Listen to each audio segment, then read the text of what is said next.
Yo, this is Conan. You're listening to World of Wrestling podcast with Tax and Rich. Boom. Hello, everybody. Welcome to the World of Wrestling podcast. My name is Rich, and as always, I'm joined by my good buddy, Tax Williams. We're back! Yay! Hooray! And today we are joined by our very, very special guest. Mr. Will Power is joining us today. Hello everyone. Good to be here. How are you? Are you doing good, man? Well, as good as one can be in the current climate. Yeah. We're just having a bit of a chat. It's been about a year since we've seen each other in person, I think. Yeah, Super Quiz Cup 4, I think it was. Was it 4 or 3? Yeah, 4. It was 4, wasn't it? Yeah. I think it probably was, yeah. Yeah. And It's a good thing Rich's employer hasn't stolen that idea and run with it to like thousands and thousands of fans and viewers. it's No So today we are going to be doing part 6 of the formation of the NWO series. We have got to our second pay-per-view. We're going to be doing the WCW Great American Bash from 1996. So this is our 86th numbered podcast, okay? But we've also done 14 bonus podcasts. So that means that this is the 100th podcast we're ever going to upload. How awesome is that? whoa. And they said it would never last. We honestly, I think our aim to start with was 30. Yeah. That's pretty good. Oh, yeah. It's lovely to have you on board, Will. So what kind of early memories have you got of this sort of period of WCW? I'll be honest with you, I didn't really start getting into wrestling until 99. So Sure. I would have been this 96. I just think of Euro 96, getting into Oasis. Gascoigne's goal over Colin Hendry, just flicking it over, Yeah. and just smacking it in. Yeah. What a goal! Can we just review that instead? We'll just review Euro 96. 'Cause I mean, it's been a bit weird couple of weeks. I am kind of up for that, if I'm honest. The celebration with the water bottle and everything. yeah, the dentist chair. The dentist chair. So, it's you must have gone back and watched some WCW from this period. Will? No? Yes? Yeah. I've Okay. I sort of, once I got into wrestling, me and my brother, now this is what you did before the WWE Network. We would go to boot fairs and we would just buy up all the wrestling VHSs, which you could usually get for like a few quid. That's what you did before the network. And we sort of, we were more into the new generation stuff, the new generation pay-per-views. Because also back then, I don't think people realize, when WWE and WCW were still around, there was a little bit of a football team mentality to it, where it's like, we didn't watch WCW because we were WWE Definitely, fans. yeah. I don't think wrestling fans are like that so much anymore. But yeah, WCW, I sort of well, to an retroactively extent got with into. AEW we are. With AEW we are. You see so many people online it's like, AEW, WWE sucks. I don't watch WWE now. I watch AEW, and then you've got all the WWE guys going, AEW's just a knockoff of all of our cast offs. Can confirm they definitely exist. It's less so, I think, than like the late 90s mentality of like, this is my team, this is who I support, I'm Vince only. Well, that's it. I mean, you did. There was a weird sort of loyalty to them. Although I was into ECW when ECW was still around, because I had like a very strange friend of my mum's who was into tape trading and could get me ECW tapes. Oh, that's a fucking awesome friend. I looked at them as like the WWE's feeder league, like their academy. Sure, yeah. Well, you know, they had the little jaunts on Raw and stuff, so it basically did not end up being that. But there's not many ECW guys in WCW at this point, but we know a lot of feed into it. But yeah, it's how much from 96 have you seen? Have you seen like the actual formation of things before? Have you seen this pay-per-view before? Weirdly enough, I had already seen 2 matches off of this pay-per-view. Okay. I'll explain when we get to them. Of course, it was John Tenter and yeah. Of course it was. Sharky for the win. Gotta love it. With my notepad scribbling down all the moves. And All the moves. yeah. Singular. The big club to the back. Unrelated And a big story. club to the back and a big club to the back. Knowing how to do a big club to the back, and I don't want to turn this into a brag, but I saved someone's life with that. last week. It's a true story. So, shoot bit now. I work as a primary school teacher, and there's a very scary moment where it was the kids were having their school dinners. I was just keeping an eye on them while the lady who usually does it had popped out. And a kid in my class started choking on their food. So I quickly gave her the clubs I gave her like a few pats on the back, and luckily the food went out and she was all right. You beat one of your children. That was the weird thing. While I was doing it, I was like, oh my God, this is like the one thing you never can do. But luckily, because I've been taught and trained how to sort of hit people but not hurt them quite hard, Sure. my training in clubbing people on the back paid off and saved someone's life. So, man, pro wrestling has all the uses in the world, doesn't it? So yeah, sod first aid course. Just get yourself to a wrestling school. We'll Good add advice. we'll add it to the gimmick list. Willpower, the purveyor of flamboyance and fury, and lifesaver. Yeah, and I drew your logo. Yes, exactly. You did, yeah. Thank you so much for that. I love That's that. all right. That's fine. Every time I tweet anything with that image now, Murder Clown likes it on Twitter, so I'm like, yeah, it's got us over with him at least. Murder Clan replied to me on Twitter earlier this week as well. From the Women's Survivor Series match where they all moved out of the way as they did the suplex to the outside. I said they needed Murder Clown to catch them, and he just replied, ouch. A man of many words. He's great. He's really big, and it's nice to see. I like seeing when you guys do the redone logos where you move the faces around. That was always I like seeing that. It's good fun, man. I think it's going to be a gimmick I'm going to use for all the narratives we do in the future. So yeah. So we are the 16th of June, 1996. Obviously, it's World Championship Wrestling, WCW. We are on pay-per-view from Baltimore, Maryland, USA. Our capacity is 9,000. I wouldn't say this arena is packed, but it's a lively crowd. It's getting the bigger attendances, isn't it? In comparison to Slamboree, they're starting to make the change. Obviously, the switch over to 2 hours on TNT. But more importantly, the promotional poster for this event, where the whole gimmick tagline for this show is "Turns up the heat," and the picture is Mean Gene holding a steak in the shape of WCW, and in the background, Bobby Heenan's barbecuing and is on fire.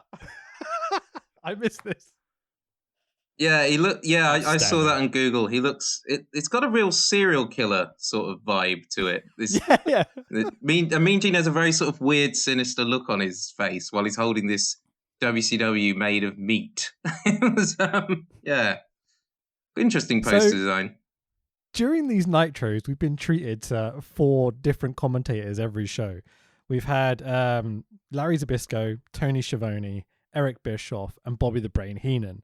But for the 2 pay-per-views, we only get Tony Schiavone and Dusty Rhodes for the whole show. And this is quite a decent job for Dusty, isn't it? You turn up once a month, do some talking, I'd say talking, on a pay-per-view, and then you get to bugger off for a month and then come back. Was he? I can quite honestly say that all my notes are just Dusty quotes.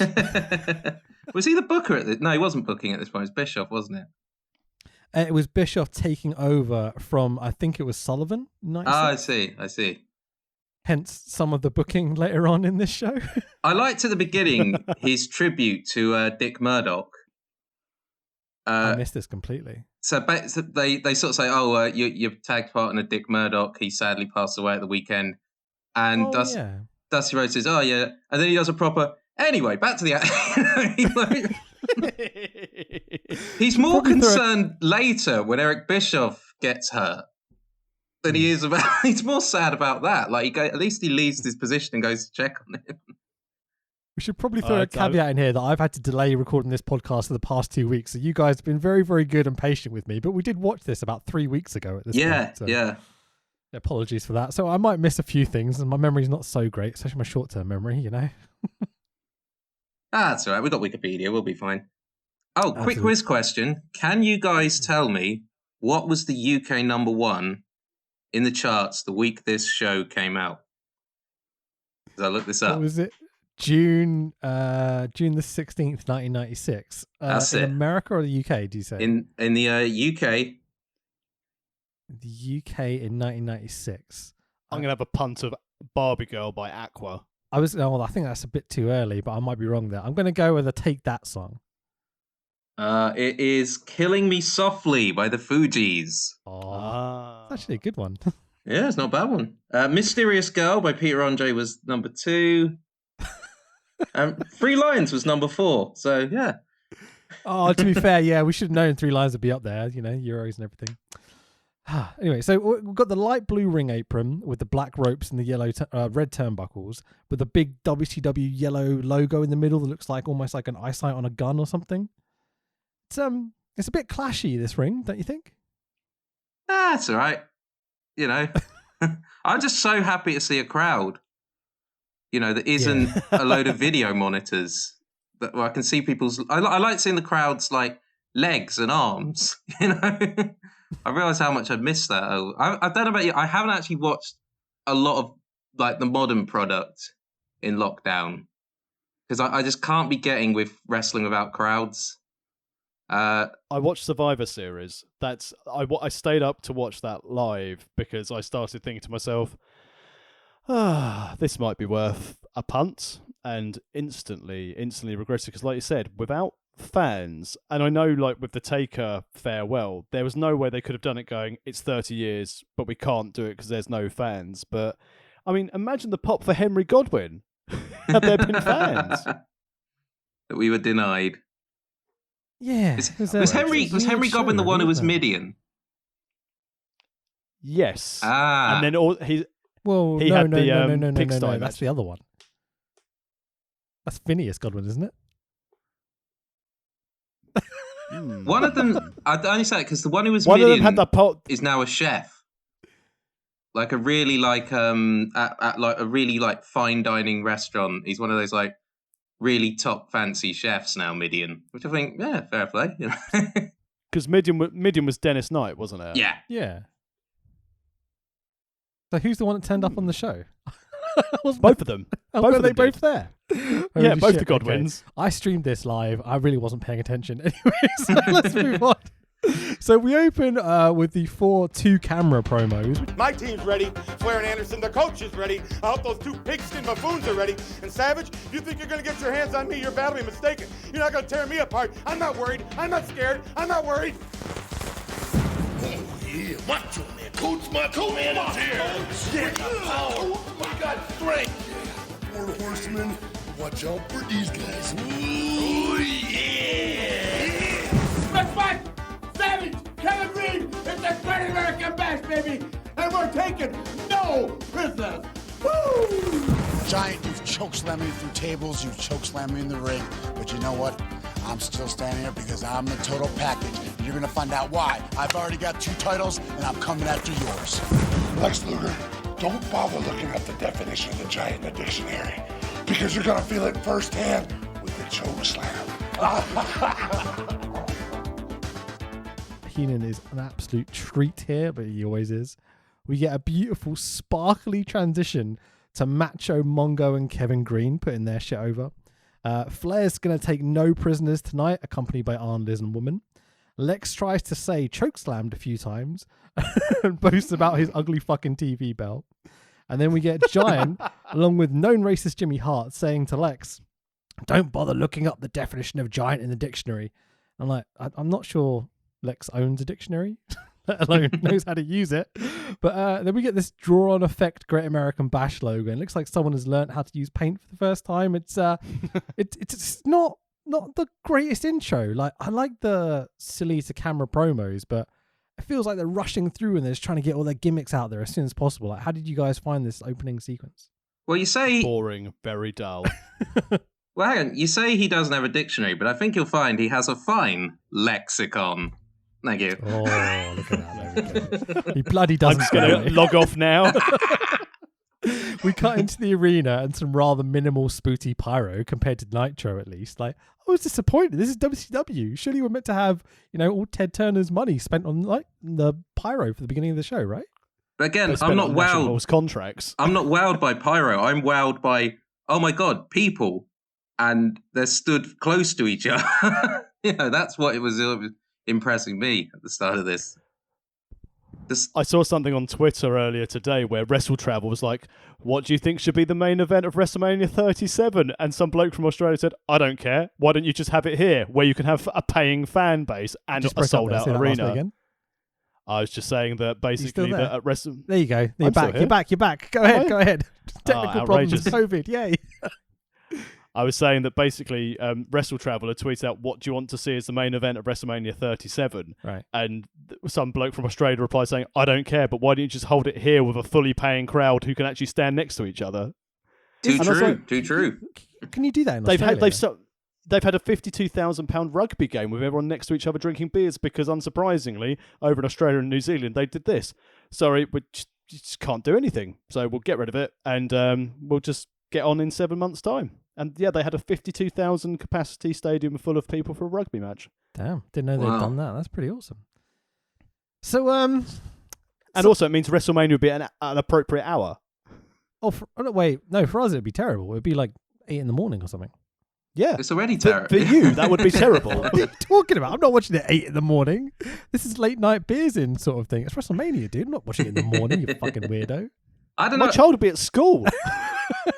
I like a bit of morning drinking. You only get to do it once a year, which of course is Christmas. But I do, when it's Christmas, I do rather enjoy that. Oh my gosh, we're getting a drink in the morning, and it's socially acceptable. So yeah, I would relish a. Since '97, I've been staying up till 1 a.m. to watch Raw and SmackDown and whatever and pay-per-views. No, it has to be late night, man. It's wrestling, of course it does. Anyway, so someone starts talking as we come into the arena, and I'm immediately going, "Is it Bischoff? Is it Schiavone? Is it Bischoff? Is it Schiavone?" I honestly cannot tell the difference between the two. Just me? Like, come on, someone chime in. No, I must admit, I like Tony Schiavone. I think I almost admire him because, like, whatever they served up in WCW, and if, like, as you've said before, in 99 and 2000, the stuff they were serving up, and he would have to then go on the air, often with no preparation, because, like, no one had filled him in, and just try and make it make sense for you, the viewer at home. And I think for that, he's an incredible commentator, you know, like trying to somehow get those storylines over.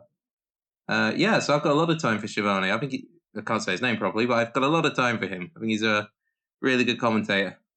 We've definitely established that no one seems to be able to say his name properly. Like, I've been paying attention to him on AEW recently, and he always says Tony Schiavone.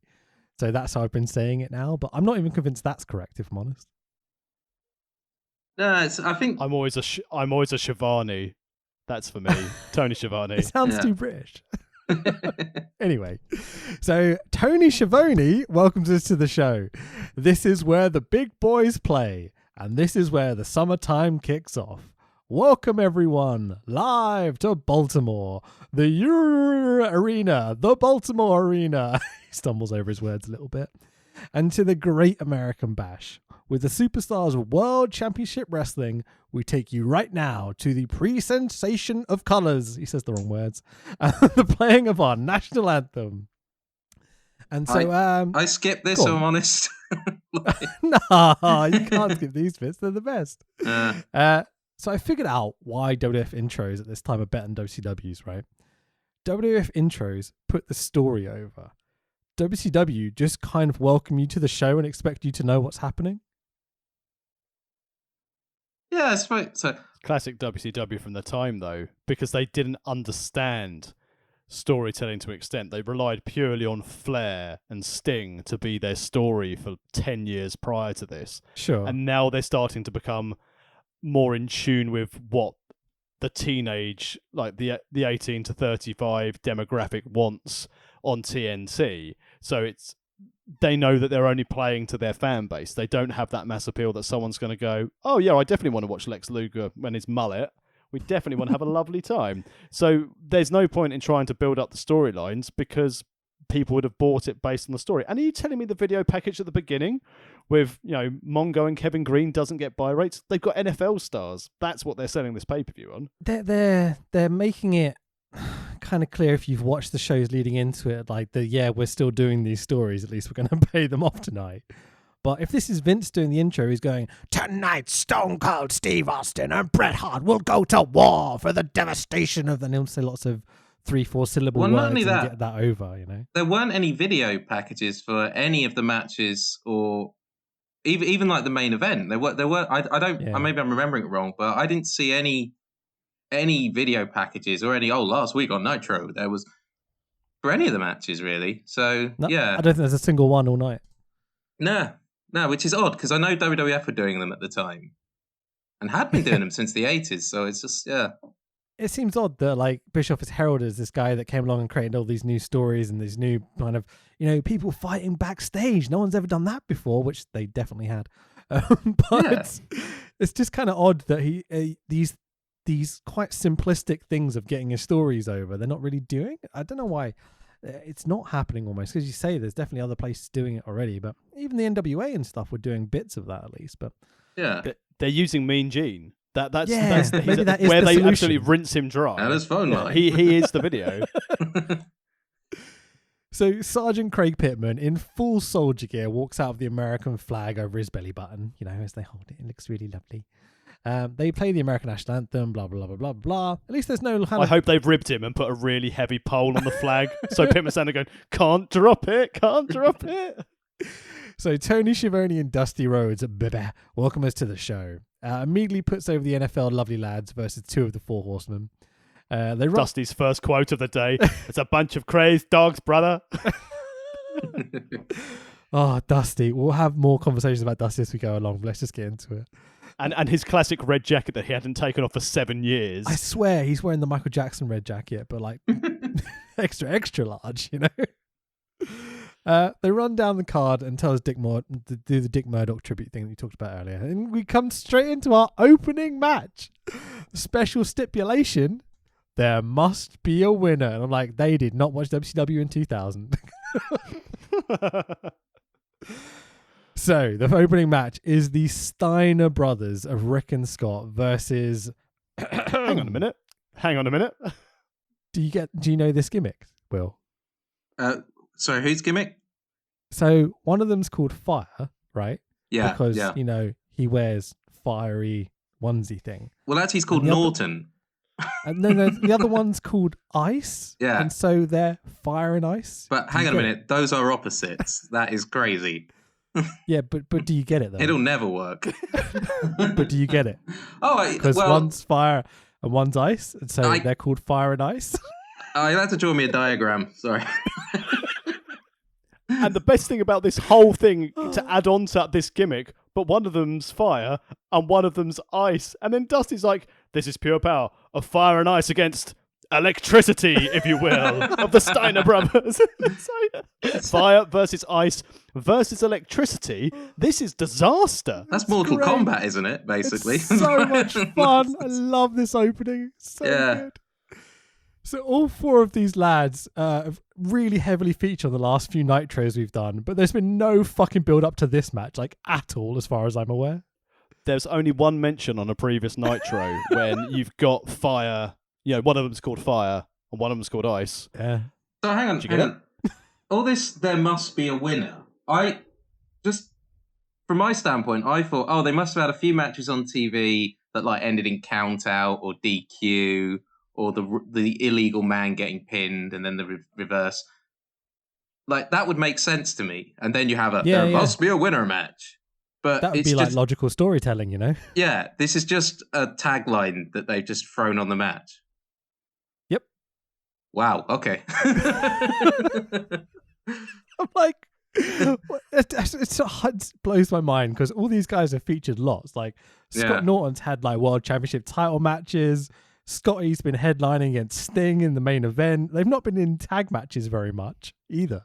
Yeah. And, so, And Rick and Iceman King Parsons have been there. I must admit, when I Okay, came down so- the ramp, I was looking forward to. I love a good Hoss match. I love just big lads just running into each other. I think that's a very underrated style. So I was looking forward to this match at the start. So, Will, have you noticed that at least 4 people on WCW, so the Steiner brothers, Sting, Hogan, who else tags? Who am I missing here? Luger. have all got the same fucking entrance music. Is that a net? I thought that was a network thing. No, it's not. This is their WCW themes. Okay. You can literally go, man called Sting, da, da, da, da. He's got that red, white, and blue running through his veins. Signers are great. Da, da, da, da. All right. I thought that was just I thought that was like a network overdub thing, but I didn't realize that they were. Wasn't it Jimmy Hart did all the WCW music? Yes, it was. Only for the white people. Oh, I see. Yeah, only white people because he's a known racist, don't you know?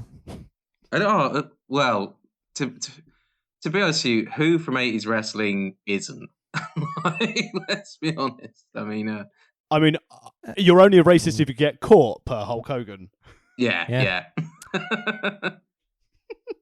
No, it's go on. That is one of the unfortunate things about Twitter is you do learn some unfortunate truths. Like, that was the thing with the Undertaker retirement thing. I was a little bit like, yeah, legendary career, great guy, but he also gave a ton of money to the Donald Trump campaign. So, I wasn't celebrating him too hard. I'll just put it like that. Yeah, but he looks after tigers though, so peaks and troughs. Yeah. And so did Seafried and Roy. Look what happened to them. Yeah, to be fair. If Taker goes that way, that's quite a way to go out, eaten by a tiger. I mean, imagine the tribute show. Didn't Scott Steiner, I swear in WCW, he came down to a ring with a tiger once, and it was just because they booked a tiger, forgot to do it, and then the tiger guy showed up and was like, well, I've got a tiger. It's like, oh, fuck's sake. Scott, you're going to have a tiger tonight. He's like, yeah, sure. Just think what would happen if that tiger had decided, nah, I'm not going to play ball tonight. Just jumped into the crowd. There was a 43 and 78% chance that tiger was going to maul Steiner. I'm cutting you off. Okay, so Fire and Ice, do you get it? Go after Scotty's shoulder. Norton picks up Scotty, hot tag to Rick. And then there's a bunch of messy shit that happens, including Rick tagging Scott in for the wrong corner, which is just amazing. They don't give a shit. Skynyr's hit their This is the stage. There was another classic Dusty line. So obviously we've already got Fire and Ice against electricity. And then he's really putting it over. He goes, this one's going to erupt into electricity. There's electricity in the air. It's like, all right, Dusty. I find quite regularly Dusty gets stuck on one piece of information and just refuses to move on no matter what's happening on the show. Just like I've done already on the podcast with his quotes. Well, I remember that I think on an episode of Raw, they had like an interbrand battle royal, and it was at the time where Jerry Lawler clearly wasn't watching anything that he didn't have to. And I think Zack Ryder was in the ring, and it was back when Zack Ryder had the one leg tights. Oh, yeah. And that was all Jerry Lawler went on about, because you could tell it was like all he knew about him. So it was like, oh, this guy, one-legged tights. It was like, yeah, you said that. Well, he didn't rape any kids, so, up peaks and troughs. Shouldn't laugh at that, but... yeah. You mentioned Lawler, I'm going to say it, it's what it is. So Steiner's hit their Doomsday Bulldog off the top. It has a name, but I can never remember. It's called the Steinerizer or something, isn't it? Yeah, it's good enough. I think it's the Steinerizer. Anyway, Scotty hits a Frankensteiner on Scott Norton. Tax, do you want to describe this Frankensteiner? I would like it to someone trying to do a moonsault and popping themselves on their head whilst accidentally having their legs tied around a different individual. And Scott Norton kind of throws himself forward sideways a little bit. That's kind of it. Yeah. It was a very good evasive roll. For the 1, 2, 3. Well, not only that, Ice Train then panics and tries to pin Rick Steiner. Oh, it's great. He grabs him, hooks his leg, and then holds him in a pinfall while Scott is struggling to pin. And it's like, it's a shame. I thought the match wasn't bad up until that finish. And then it just all went wrong. Exactly. It's 4 guys with no build doing a hoss match and fluffing up the finish a little bit. It just is WCW 96, I think. This kind of sums it up. It's still 5 stars for me. Yeah. I must admit, it was a decent enough opener. It was what it was. For its time, I think there were some really nice suplexes from the Steiners. There was one really ugly one where I think Scott just dropped Scott Norton on his shoulder really hard. And I saw that and went, oh, But yeah, it's just a shame about the finish. I mean, that can happen to anyone, but yeah, that's the only slight thing that I think marred the opening contest. But it's a good opening That match. that shoulder block you mentioned, again, fantastic you mentioned it, because there's another great Dusty quote, which is, you ever hit yourself with a brick wall or hit your head on cement? It rattles you. That's how thick he is. That's where the power of fire and ice comes in. And that's what Dusty says. Do you get it? So me and Gene backstage with Kevin Sullivan and known racist Jimmy Hart. Sullivan doesn't know where the camera is because he won't look at it. Sullivan is also the smallest lad in the shot. Oh, it's so weird. He's standing there with Mean Gene and Jimmy Hart, notoriously small people in interviews. And Kevin Sullivan's like a good half a foot shorter than both of them. I fucking hate Kevin Sullivan. Sullivan, my son. That's the only good thing about him. That wasn't him. That was like the guy who was in the promo vignette thing with him. The higher power. Yeah. So Sullivan gets properly confused and starts swapping which camera he's cutting the promo to, constantly getting the wrong one, even though he's booking this shit. Still can't roll his eye in the back of his head like Taker, so it looks like he's taking a dump. It's just... But also never donated to Trump's campaign, so, give him some leeway. Yeah, fair enough. At your school, was there the rumour, there've been 5 Undertakers? Was there that rumour at your primary school playground? Yeah. Definitely. Yeah. There was Only from my mum. My mum was like, that's not the same one. One of the kids at my primary school told me that one of the Undertakers had to step down from the role because he'd done the eye roll thing. And I'm not kidding, the kid said his eyes had snapped. His eyes had snapped and stayed that way forever. So he had to step down from the role and live his life as, I don't know, some sort of freak. I'd never heard that before. Wow, that's out there. Yeah. Can you get Louis to tweet that out on WrestleTalk, Rich? Definitely. News, yeah. From the World of Wrestling podcast, we've heard a story from professional wrestler Will Powell that one of the Undertakers once had to retire. The Undertakers. I don't know if that was a true Clickbait story. Extraordinaire. But the person who told me did seem to speak with great authority on the subject. So, throwing that out there. Paul Bear is a shit stirrer, isn't he? So our next match is the WCW United States Heavyweight Championship match of Conan, our current champion, without his green card still, versus from the Black Forest, El Gato. Me wow. So Can we talk about El Gato's outfit? Wait, hang on. Before we do, Will, just to clarify, the correct translation of El Gato is the cake, by the way. Just so you know. Delicious. Okay, go on. Let's talk about gear. Yeah, it just hang on, Conan's not here. We don't need to talk about gear. Oh, I wish.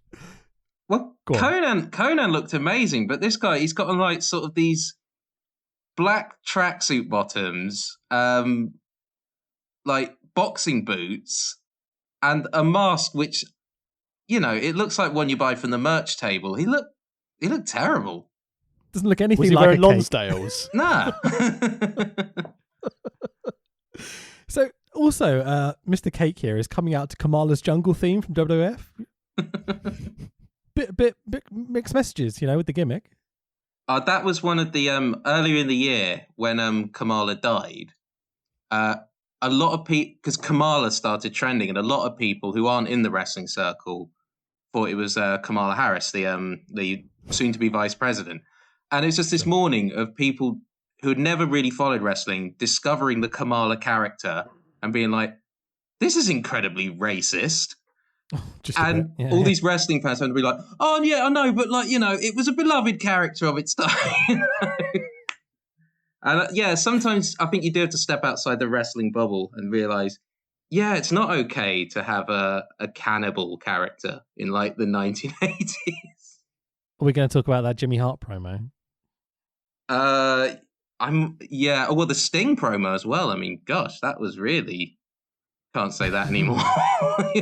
There's quite a few of those, yeah. Yeah. So, as Conan comes out, he's carrying multiple belts, and Schiavone goes, he's got the AAA heavyweight belt with him. And I'm like, no, he bloody doesn't, because AAA don't have a heavyweight belt, you dickhead. They've got a mega belt and a few other things, but yeah, whatever. So anyway, Conan's mask. So it's just kind of a fancy pair of goggles.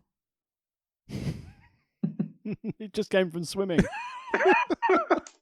So the lads go from spot to spot. Lovely prancy lucha as I make a cup of coffee. Conan does an Irish whip into a back roll clothesline that was pretty awesome. Conan does some unique spots that I've never seen before. Conan sunset bombs El Gato from the apron to the floor, and I'm like, where the fuck did this come from? Ow! Oh, God. And this is where, again, it led on to another classic Dusty. Well, Gato means cat, don't it? So you're going to Shivani get power bomb to the fucking floor from the apron. And Shivani said, yes, Dusty.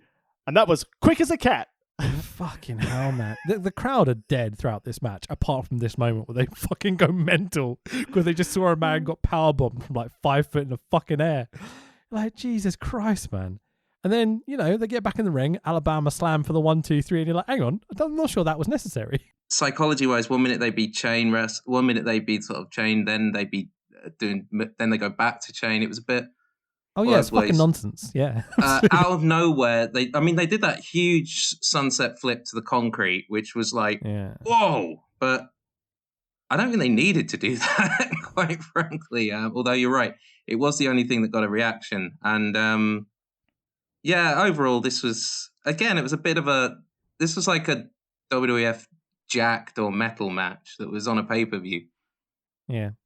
Cake Tanaka takes a hell of a bump to the outside, though, didn't he? Fair play to him. That was a really grisly bump, but he took all of it, and nice finish. But other than that,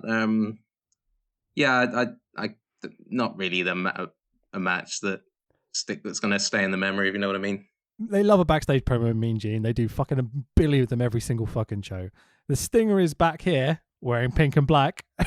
Gene calls Regal sissy or prissy, and they do kind of like floppy, generic kind of like camp hand gestures to each other. And I'm like, where the fuck is this promo coming from? 1987. It's so wrong in so many ways. Yeah, this was a really bad, like, I mean, it was just awful. Like you, and this was 1996 as well. Like, you know, that's not that long ago.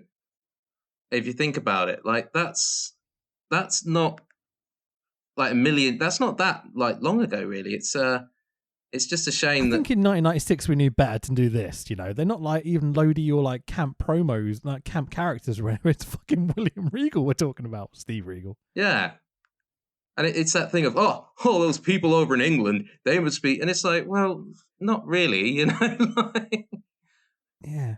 There is a bit where Gene puts over that Regal has wrestled in the sand pits of India, and Sting says he's a bit iffy. I'm not too sure about him. Like, what are you talking about? So odd. Yeah. Promos in the future will be a case of, and all those Brit wrestlers riddled with COVID, 20 years on, unclean British wrestlers. It's weird. Someone dug up recently a promo from, I think it's the 80s, where Roddy Piper has Adrian Adonis on the on that talk show thing he used to have. And Don Morocco, who's supposed to be the heel in the promo, is like, oh, you know, so what if he's gay? He's still a human being. And then Roddy Piper, who's supposed to be the face, is like, oh, I don't want that stuff around my kids. And you just think like, God, now that would be completely the other way around. Like, fucking hell, mate. Yeah. So, next up, boys, we have a Lord of the Ring match of Diamond Dallas Page versus Marcus Alexander Bagwell. How long have you had that queued up for? About 2 seconds. I panicked. Just like, oh, get it. So, Will, how much do you know about the Lord of the Ring? Am I correct in saying it's like their version of King of the Ring?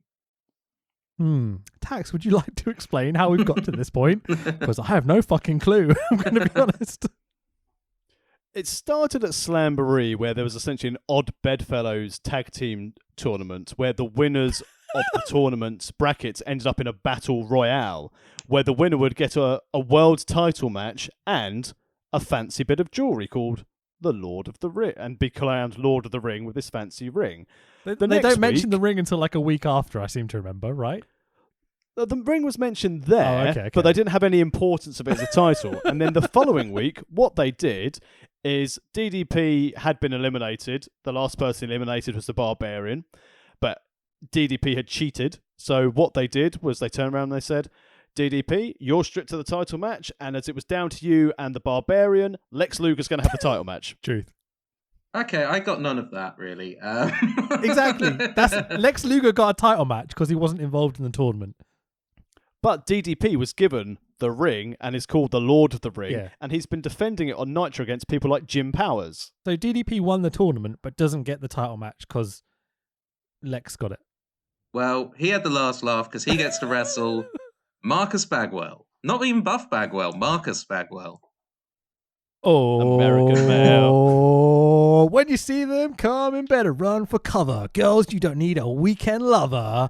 Oh, American Mouse, American Mouse. American males. Did you know that if you want to talk, you better not listen? You might wind up in critical condition. American Mouse, American Mouse. American males. They're the best. Fantastic. It's a shame he ran down to the ring because we didn't get to hear all of that song, you know. The biggest disappointment of my- the show. Yeah. One of my favourite Buff Bagwell memories was when he was on Wrestle Talk TV, when it used to be on Challenge TV, that they had him and Spud as guests, and Spud was so happy to have Bagwell there, and they just sat there singing American Males for pretty much the entire segment they were there. Oh, It was like so so good watching them have such a good time. So a bit of a DDP gear update. We're rocking the silver and pink tonight, not black and pink, so he's been paying attention, at least. Yeah, 50% of the colours in the last two segments are on DDP. He looks awesome. I love DDP at this point. He's not quite developed into the Diamond Dallas Page of 98, 90,000 or whatever. But yeah, the effort put in, but not too many gimmicks. Like a year ago, he had 50 gimmicks, 3 valets, two sports cars, a helicopter, And a partridge in a pear tree. And Kimberly Page. Yeah, exactly. But at this point, I've got to And say, a partridge in her pear oh, tree. shut the fuck up. So, Bagwell got this shot of the Lord of the Ring title via a coin flip.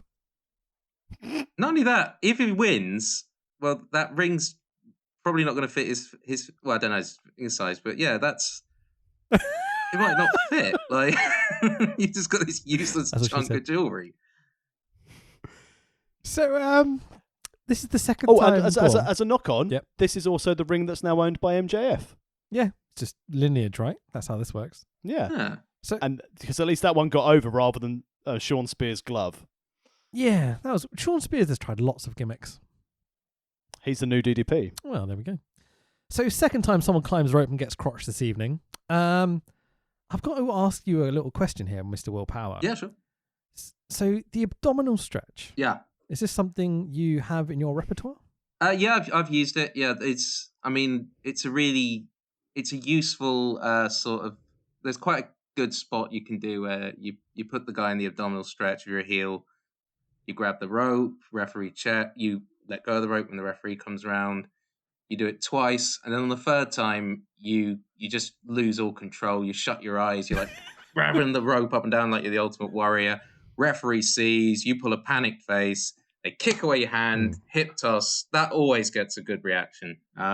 Simple stuff is the best stuff. Could you please describe the physical embodiment that takes over you when you grab that rope and the physical effect it has on your opponent? It's like I said, it's literally like there's a jolt of electricity for you, you know. What, hang on, electricity along with fire Yeah. and ice? This is dangerous. Yeah. This is so dangerous. It is electricity. Well, electricity and water. Yeah, that's always a recipe for trouble. But we've got Rich, are fire you to put it suggesting out. that You get it? Like, What's that? Are you suggesting the abdominal stretch, very similar to the nerve hold of the shoulder, is actually ineffectual? no. He said the opposite. He said it was like a bolt of lightning. Yeah, That's a yeah. good thing. Well, you're stretching the abdominal. Who wants to have their abdominals stretched? I certainly don't. Yeah. You know, so I mean, I'm 5'8". I'd love to have my abdominals stretched. So let me say that again. DDP sells the atomic drop by doing star jumps in the ring. DDP punches Bagwell. He then does a diamond cutter with zero fucking build to it for the 1, 2, 3, and still owner of his ring, DDP. But can you tell me the difference between the diamond cutter and the RKO? The diamond cutter can be hit at any point, whereas the RKO is out of nowhere. So they're the same. Actually, if you look, the diamond cutter, and I only realised this when I watched DDP's Hall of Fame speech, is done from a cravat. Oh yeah. So if you and it was only I've been watching him do that move for years, and it was only when he actually said Regal showed him how to do a cravat, and then he adapted it into the diamond cutter, and it's one thing I can never unsee, and it's like the way he locks on that quite tricky hold quite quickly, and then hits it. I just think it's really really good. You say quickly. I'd still be stuffed, as we mentioned to on previous podcasts. I can't get out of a cravat for love nor money. I just can't do it. I don't get it. I just can't get the mechanics. It frustrates the hell out of me. I'll show you when we come back. And we'll be there for a while. Yeah. Proper rest hold. Iron Man. Can I say that I think Marcus Bagwell was very good in this match? Yeah, definitely. I mean, both. I was impressed by both, actually. This was a pretty solid match, and it's really nice. It's very of its time, but yeah, it was a very good match, I thought. I feel DDP's wrestling in this match is just wrestling for the sake of wrestling, and Bagwell's trying to add logic to what he's doing in the ring during it. Yeah, I got that. I think the other thing as well is I think at this stage they were both probably quite grit. Like they'd only had a few years each under their belt. Sure. I mean, I don't know the exact years both debuted, but I don't think either of them had been wrestling long. So for that considered, I think they did a pretty good job on this one. Don't get me wrong, I like DDP, but I feel like he's so focused on popping the crowd constantly and trying to get a reaction that you lose any sort of like competitive nature to the match whenever he's in control. Yeah, I don't know. Tax, what do you think? Could that be a thing that's said for his entire career, though? Because obviously everyone, when he came over as part of the invasion, everyone was very excited to have this charismatic guy who interacted really well with the crowd. And everyone was saying, when he came over, why didn't they put him with The Rock? Why did they put him this dodgy stalker gimmick with The Undertaker? They buried him so hard. Well, it's because it was the test. Can DDP work with Taker? And Taker was probably a bit like, not really for me. But then I suppose if some bloke's peering in at your wife, who you're then going to divorce and go off with a younger version, what are you going to do? What a lovely tribute to. Did they not ask you to speak at the Survivor Series, Tax? I didn't ask anyone to fucking speak. He just walked out, said one line, and went home. It was like, all right, yeah, see you later. Well, that the Undertaker the Undertaker character is dead. Mark Calloway has not retired, so he's doing cameos. Biker Taker. Have you for $1,000 a cameo? Jeez. Have you watched him? Oh God, yeah. I've got him to record a Ford for the World of Wrestling podcast. It cost me an arm and a leg, literally. You can watch him on YouTube and stuff. It's kind of funny that he does the same momentum and same pose and same like sequence of what he's saying to every single one as well. Worth $1,000 of anyone's money. I don't know. The Mick Foley ones are really good. Like, my favorite ones that I've seen are the Gilbert ones. I haven't seen those. I have to check those out. He puts a lot of effort into them, man. He goes full Goldberg for them. Like, yeah, it's really good. I don't check that out. So, Mean Gene backstage with the Giant and known racist Jimmy Hart. Gene wants to know, where do Jimmy Hart's allegiances lay? Third man? White America. The building of a sovereign nation. Yeah, that's where they lay. Ugh. I didn't realize the Giant here, man. He's a big, hairy, oily man. Fucking hell. Can I just ask?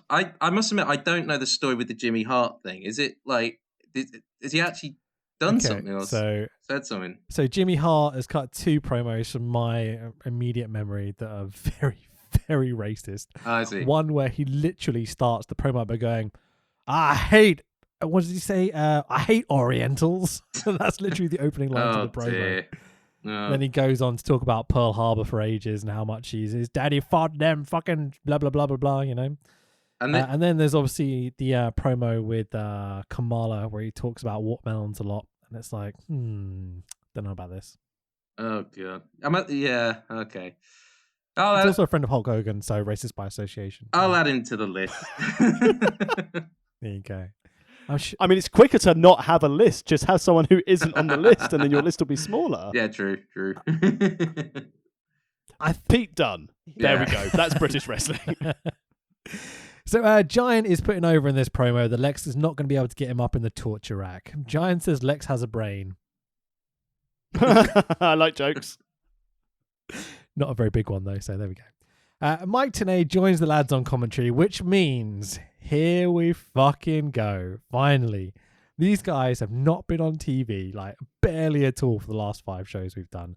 It's our WCW World Cruiserweight title match of Dean Malenko, our current champion, versus the debuting Rey Mysterio Jr., spelt with an I. Who's that jumping out the sky? What a match, boys. Tell me about this. Also, Ray's wearing pink and black, by the way.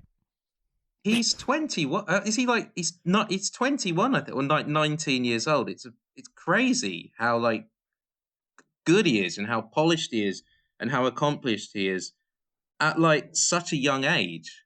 I mean, it's incredible. He does such a good job in this match, and we're kind of used to seeing high flying work rate matches, but if you're like a casual viewer in 1996, this would be like watching wrestling from like another planet or another dimension, because I can't really think of anything that would have been in sort of mainstream American wrestling that was anything like Rey Mysterio was before 1996. That's my review. Tax? Like Mr. Power said, it's incredible that it's his debut, and the only glimpse that we would have had as like American TV audiences, if you weren't involved in the tape trading, would be the vignette on the last episode of Nitro that we covered, where they had the hype video for Rey Mysterio coming in, where they showed the footage of him in AAA, and it's like something that you've never seen before. Plus, being in the ring with someone who's so talented like Dean Malenko. As we saw this was going to be on this pay-per-view, this plus Regal and Sting, I was like, this is going to be absolute gold for 2 completely different reasons. And how they worked this whole match, it was just beautiful. It had everything you wanted. It had technical, it had high flying, it had psychology, it had the long-running storytelling through a whole match from start to finish. Nothing was wasted in anything they did. Malenko was... So we've watched, obviously, go on. Malenko was absolutely fantastic as well. The way he would... It was like the way he'd just go from the leg to the arm, to the leg to the arm. What I also liked as well was he would return to holds. He went for the sort of leg scissor. Ray got out of it, and then he went back to the same hold, which I really like seeing wrestlers do. So I even had an argument once with someone on Twitter who said, "Oh, well, that's a sign they can't work." Because I was like, "No, that's a sign they can work." You know, you watch boxers; they'll go back to the same punch. MMA fighters will keep searching for that same hold until they get it. And I think that's something that I like to see in matches that you don't see. There's almost this thing where people are like, "Oh, well, I've already used that move, so I can't use that move again." And I think, no, keep going back to it until it works. And that there's so much great psychology in what Malenko does, and his knowledge of holds, like the different ways he can. It's not just that he knows loads of holds; it's how he uses them. He knows so many different ways to injure the arm, and he does 2 slams with the arm tucked behind the back, which I think, and then he'll lock on some sort of arm hold, and then he'll roll into another arm hold. There's a short arm scissor in there as well, which is one of my favorite holds to do. Whenever we're doing a bit of chain, I always like to slip that one on. But it's he was really good, and Ray was fantastic, and it's a good example, this match, of 2 wrestlers who have very different styles, but styles that complement each other, I thought. So me and Tax have watched... The thing you said about Malenko... Yeah. Sorry, I was going to say, I think the thing you said about Malenko as well is so underrated when you look at him, because as you said, if you're using repeat holds, but it was how he transitioned into those repeat holds that made it so special. Because like you said, I think some people, when they're looking, especially on the indies, of, well, I've used that hold, I can't do it again, it's because there's no psychology in that storyline. There's no psychology in the match. So it's just brilliant.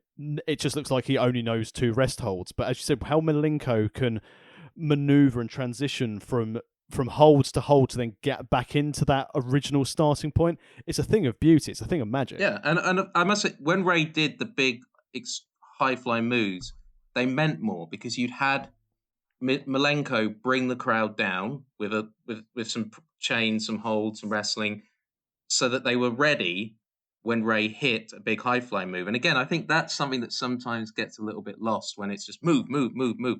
There's that sort of ebb and flow that I think the really skilled in ring psychologists have, like Malenko and like Mysterio.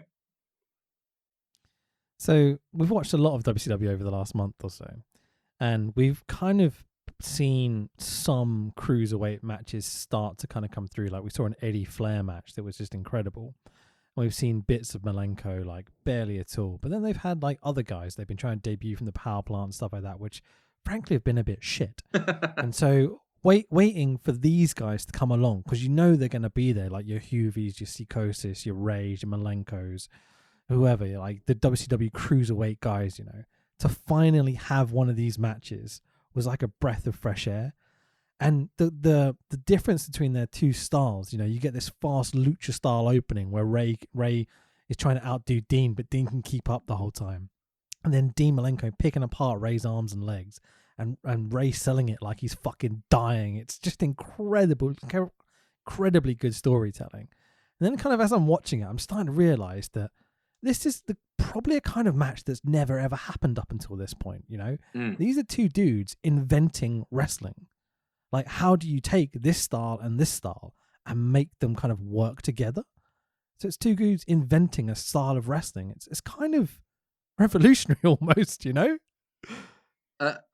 This was the best 18 minutes of this run of WCW shows that we've watched from an in-ring standpoint.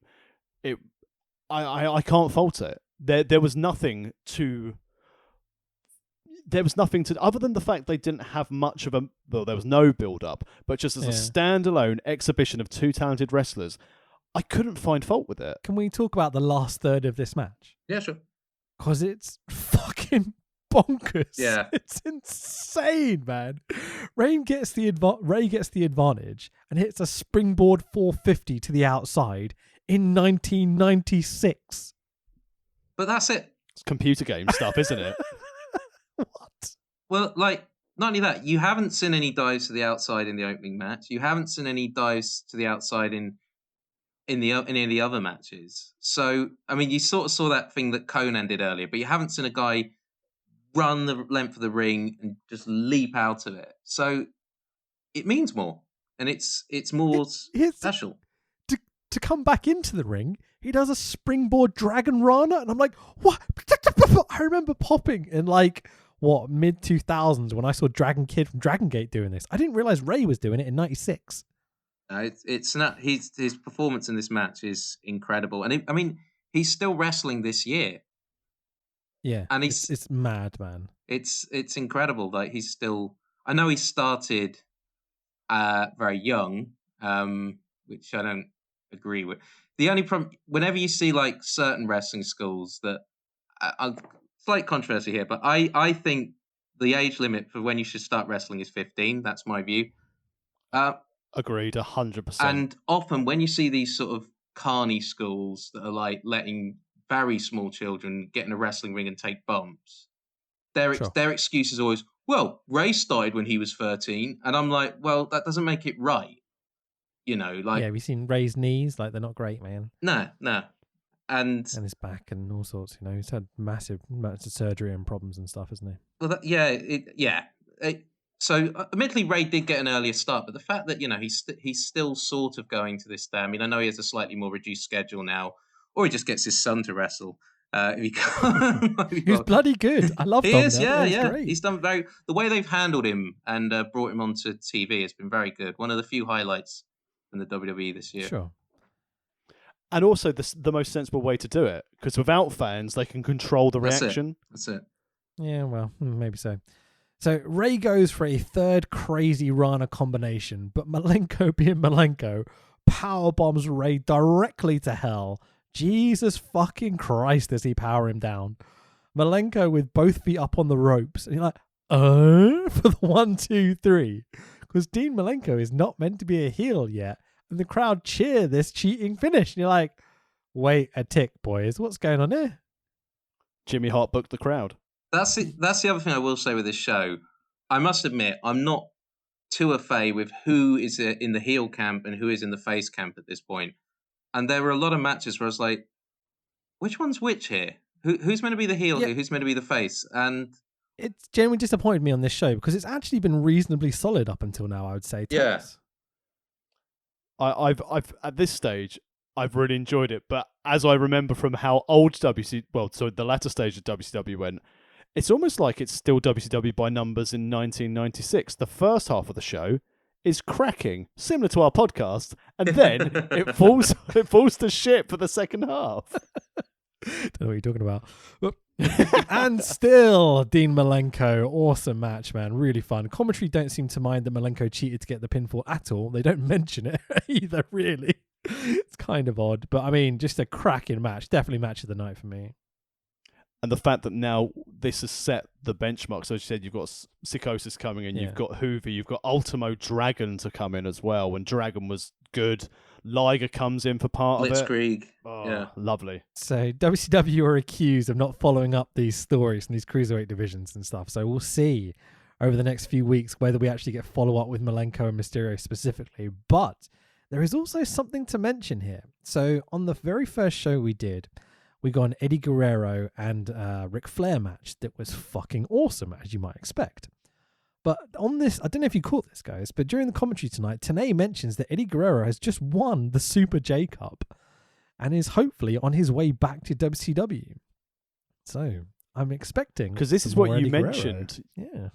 But a couple of weeks ago, you sent me that grab from Cage Match where you're like, I was wondering why we hadn't seen much Eddie Guerrero, and this is why. Yeah.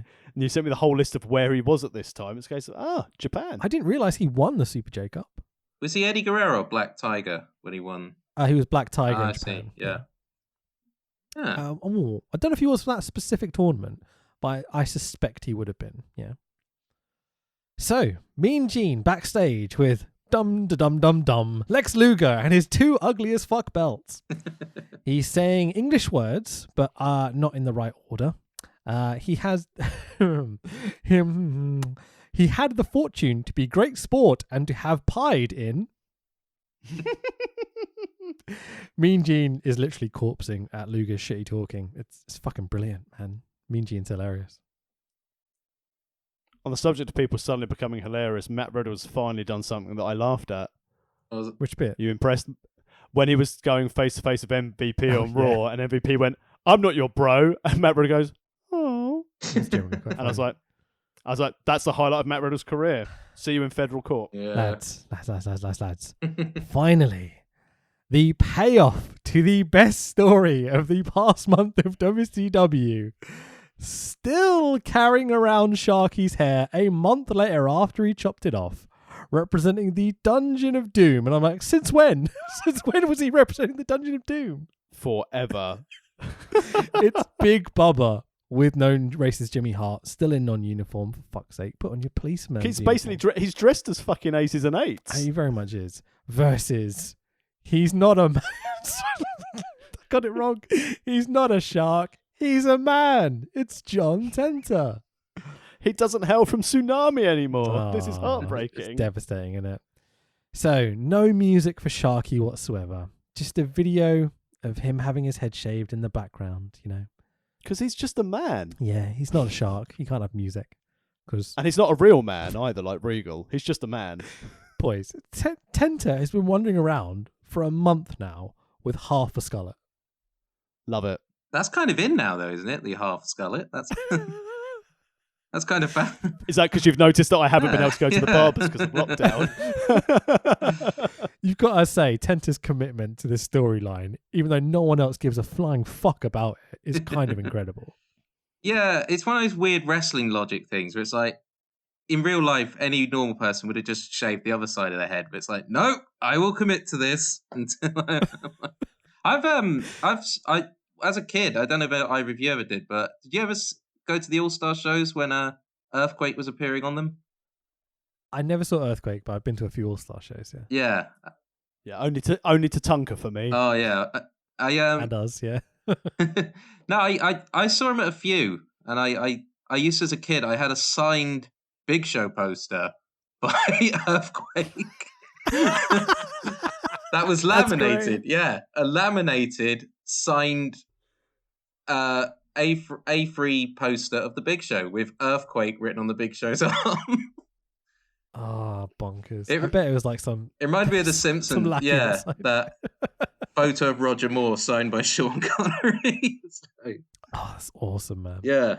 So Dusty has a line early on in this match where he says, "If you will, a butt to the face." And I'm like, it's kind of the perfect analogy for this match. Yep. I use that. That's sorry. I keep going about myself. Yeah, that's part of my repertoire. Is the old running and hitting them with your ass as hard as you can. That's the hip attack, the if butt you will. bump. Yeah, that's that always gets a good reaction. Well, yeah. Go on. Well, I stopped doing it because I worried the... I would one day actually crush someone's head with my arm. Bubba chokes Sharky with his singlet strap on the outside, and Dusty gets stuck for a minute in time. He's searching for words, and he does it a few times, I think, here. He's going, garment, a garment. Oh, God, He yeah. can't think of the word, what he's doing. And then he does it later on. I think it's a different match, maybe. Yeah, I think it's a later match. But, Dusty is kind of hilarious, just generally throughout all these matches. Absolute gold. Yeah. Yeah. I do like it. I think, we're so used to WWE commentary, which is so literally to the point where there is a guy down a headset yelling at them what to say, and there are rules about terms they can and can't use. So it was just nice to hear a commentator who is just allowed to roam free. And if he wants to... I don't know if nice is the word I would use. I liked it. If he wants to spend half the match trying to pronounce the word garment, hey, go for it. No one's watching this match anyway. I'm really glad you said that, because obviously I haven't commentated on wrestling for about 12 months. So I recorded my first Pro Wrestling All-Stars show earlier today. Oh, well done. And when there were moves happening, I was like, hip toss? What a maneuver. I forgot. One of those? That was mentioned in the first match. I was like, oh shit, I can't use that again. But in fairness, whilst we've been recording, I've had a nice message from Pro Wrestling All-Stars saying they're very, very happy with the commentary on the show, which means it's good that they only speak Flemish. So it's good. And where can we find that show? It's going to be on Powered 4 TV soon. Hey, look at that. So Bubba is winning the match. Jimmy up on the apron. Who cares? Tenta wins. Tenta chops off some of Bubba's beard, and we don't even really get to see it because Bubba covers it up with his hand. The worst part about this match? It wasn't long enough. Sharky tells us after the match that he's not finished with Bubba. So we have to sit through more of this fucking dog shit for the next few weeks. Oh, dear. Well, because we haven't got the cruisers all across yet. We've got to fill time with big lad wrestling. This is the worst that WCW are accused of. They've got WWF guys and they're going to put them on TV because you might recognize them and you might not change the channel. It's odd. Like, when you consider this match is back to back with the one we just watched, the Rey Mysterio Malenko match. It's like two different worlds, and that I think is where, like, going back to my point earlier, that's where the Rey Mysterio. Wrestling was sort of in a weird transition point at this point. Like, it's sort of leaving the cartoony big lads sort of the 80s, and it's moving towards a more athletic style that we see in quite a few of the matches on this show. So. Yeah, but this wasn't I don't great. know about you guys, I have strong, fond memories of both Bossman and Earthquake. Yeah. But just not this match. Fucking hell, not this. Nah. It's, wasn't their best. It's amazing what happens when you don't have the WWF, WWE machine behind you for gimmicks that needed that sort of thing. Because, we have fond memories of Bossman and Quake, because of when we watched it when we were younger. So obviously at the time, that product really suited those two characters. Whereas now they're trying to make like Bubba and Tenta a little bit edgy. So by having a man who was once a shark and is now a man, it just doesn't sit. Nah, it's not good.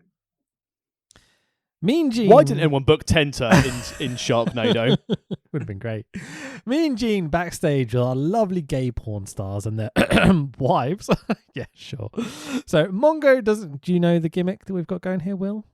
I think they're both they're both former NFL players, and as a viewer in the UK, this just gets the Alan Partridge shoulder shrug gif. Okay. Yeah, it's Yes.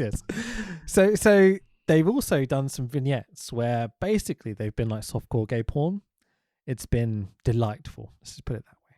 So there's going to be lots of gay porn references as we go along, just so you know. I'm so happy that we've got to essentially part one of the payoff for this.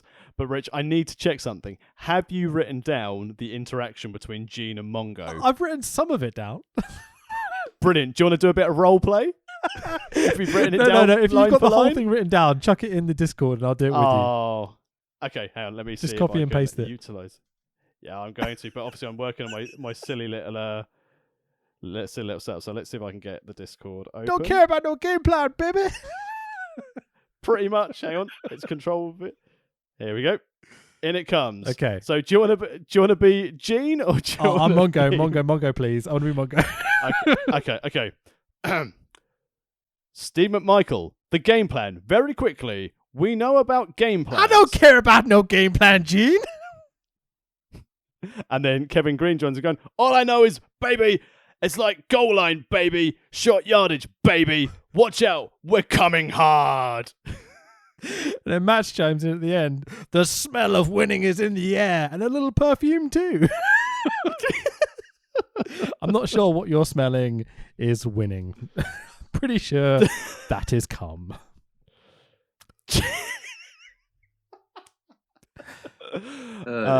Brilliant. What a delightful. And then off camera, you've got Macho going, we're going to get him, big guy. I loved it. Oh, it's just the best. I could watch these guys do these promos all day. They're just my favorite part of every single show we do is any of the NFL guys like, yeah. I'm just going to throw it out there now. The match we're going to get to later, right? It's fucking cracking. It's really good. It's A for effort. That's because the NFL boys have been training. But before we get to that, we have a 2-referee Falls Count Anywhere match between Chris Benoit, we're not allowed to mention that name, and Kevin Sullivan with no racist Jimmy Hart. So, yes, we all know Benoit ended up being an absolute cunt, all that sort of stuff. We can skip through most of this. But that aside, Dusty's obsession with the toilet facilities in this match. Maybe we'll go into the ladies' room and find out what goes on in there. All right, Dusty. Yeah. The whole match player. is walk and brawl to the bogs at the back and everything, right? So we can skip through most of this. But is it just me? Or is Sorry, it's just I was going to say that when he goes on, like the Taskmaster's in his element in the bathroom right here in the John, if you will. I was like, oh, Dusty. I tell you, if you want to, Kevin Sullivan is a bit of a cunt, right? But in comparison to the company he's keeping in this match, well, no. Okay, yes, I know. Can we take ourselves out of what Benoit did and just think about this time period? Like Benoit is set to be a superstar for them. Like he is insanely good, right? We all really think this. yeah. I agree from a wrestling standpoint, from a character standpoint. No. Of course, like he needs a lot of work, and he ends up being a horrible piece of shit right towards the end or whatever, at the end or whatever. But Sullivan is washed up. He's the past. He's not there, and he isn't selling at all. He doesn't sell fucking anything in this whole match. It sounds like you've watched us in the future for my first match in 2021. No, it's I had a real problem with this match. I fucking hate Kevin Sullivan. Well, he did. Well, then again, Benoit did steal his wife. So Not yet. oh, that hasn't happened yet. yet. Oh, okay. No, that's after this. Oh, maybe he's working on it. Benoit's like bumping down the steps for him. Sullivan just fucking punts him in the bollocks as hard as he can. You're like, fucking hell, man. Like he's At that stage, Benoit was rolling down the stairs going, I think he knows. Nancy, I think he knows. oh, it's fucking just annoying. But like, you know, when guys are green and like they won't commit to their bumps quite, you know what I mean? Yeah.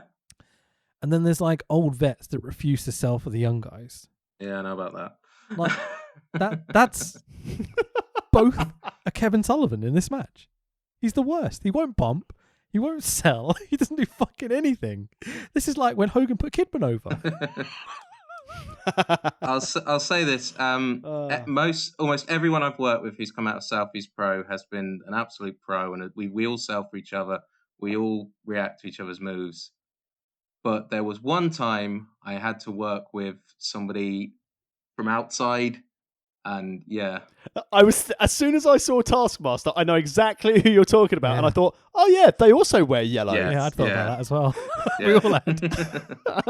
But what a piece. He was doing really well, so I won't say much more. But yeah, good luck to him. Well, I wish I could afford. Oh fuck, I can afford lawyers.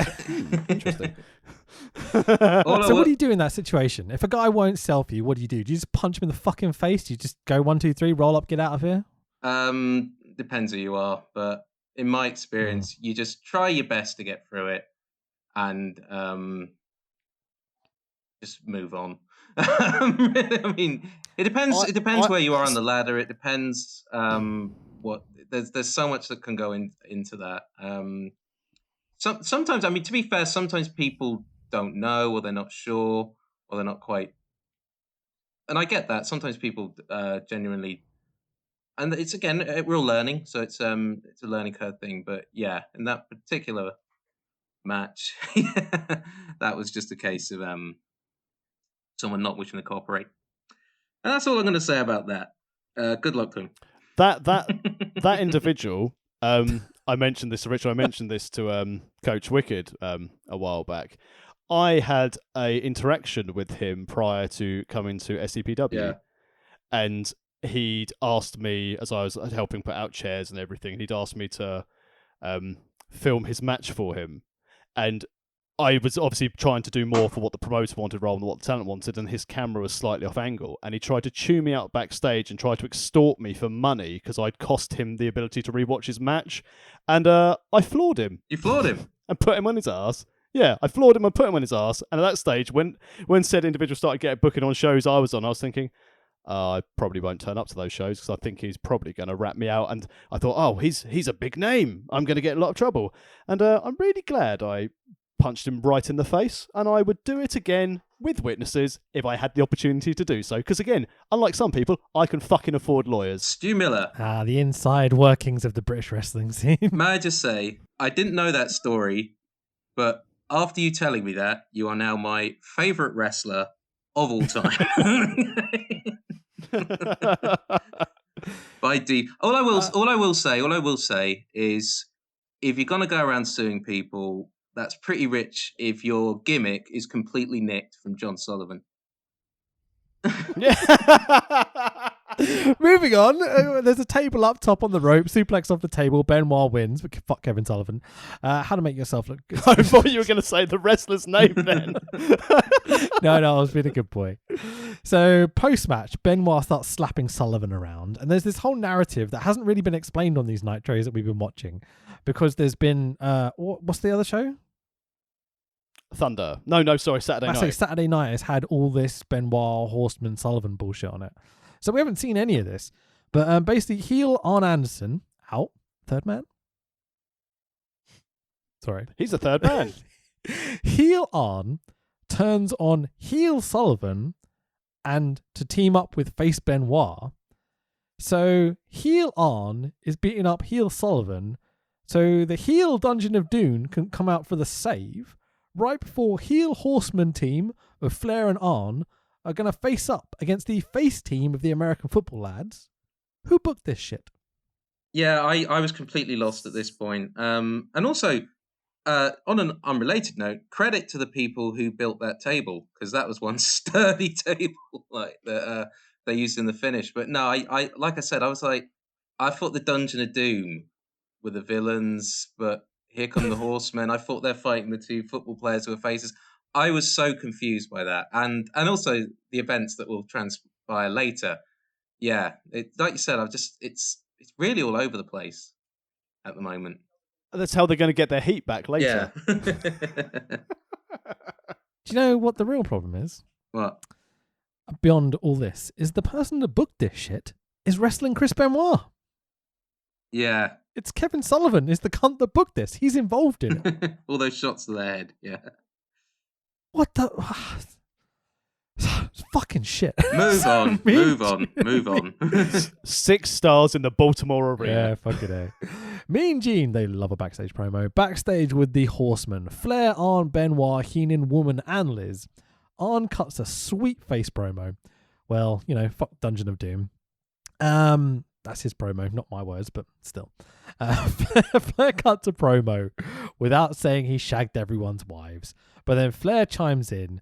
There's a lot of things that Macho would like to do that he can't anymore. Right, Liz? Have a nice steak dinner. He had to get it in somewhere, didn't he? Fucking Flair in 96 is literally, his promo is one thing. I fucked your wife. I fucked your wife. It's great, but... Again, having that in 2021 for the gimmick.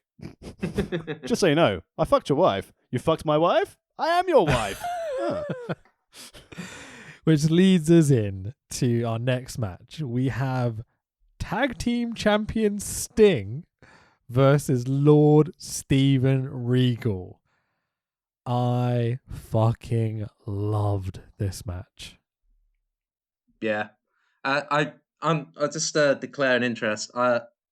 This is a match that I have tape studied a lot. I've used bits in this match, bits from this match in matches that I've had. This has been like a match that I've really, really I've watched this quite a few times. And it's a perfect match to learn how to work a heel against a really fiery babyface, and it's really come in useful over the years. This match, I can't rate it enough. Talking about fiery baby faces. Man called Sting, red, white, and blue, and Steiners are great. Sorry, Regal's character work. Dinosaur great. Regal's character work in 96. That's brilliant. Insane. Yeah. It's so fucking good, man. You know how I was saying earlier, DDP is obsessed with popping the crowd, but doesn't focus on the match at all. Like, Regal's the perfect epitome of being able to do both perfectly, consistently throughout a match.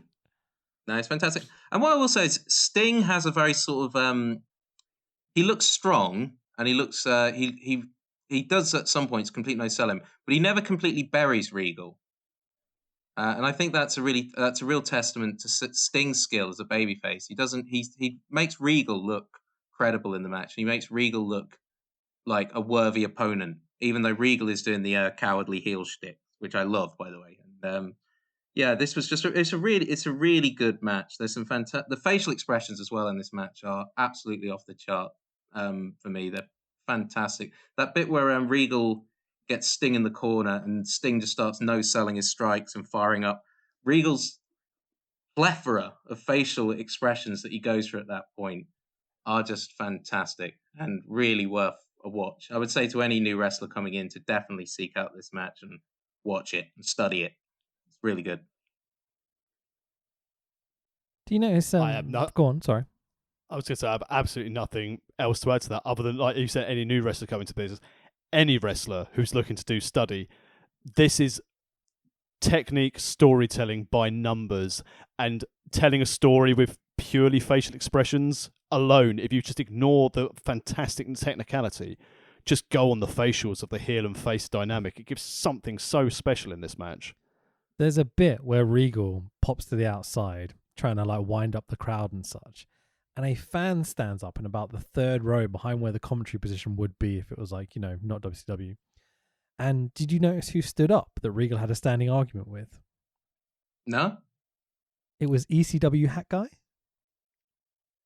Like in the full Hawaiian shirt and everything. I was like, oh shit, it's ECW Hat Guy. Hat Guy.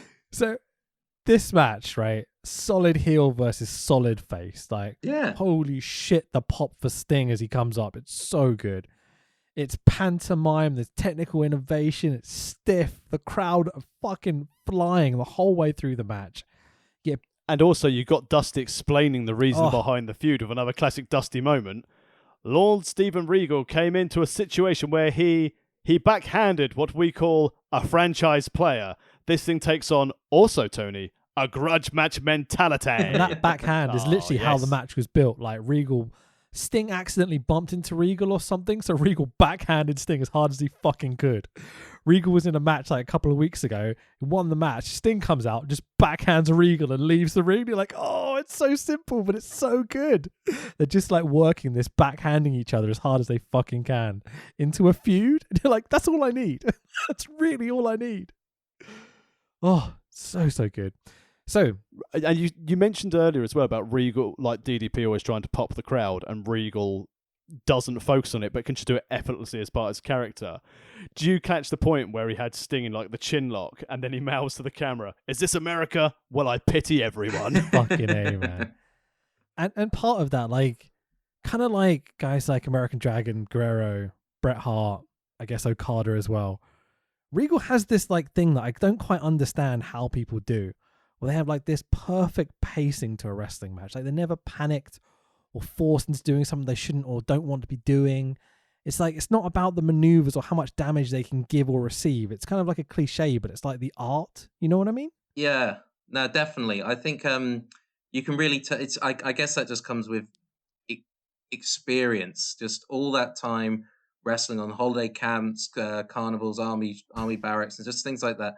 Yeah, that all pays off. Like, with his timing, because his timing is second to none. And like you said, you can almost tell that he would be completely comfortable just calling this match in the ring.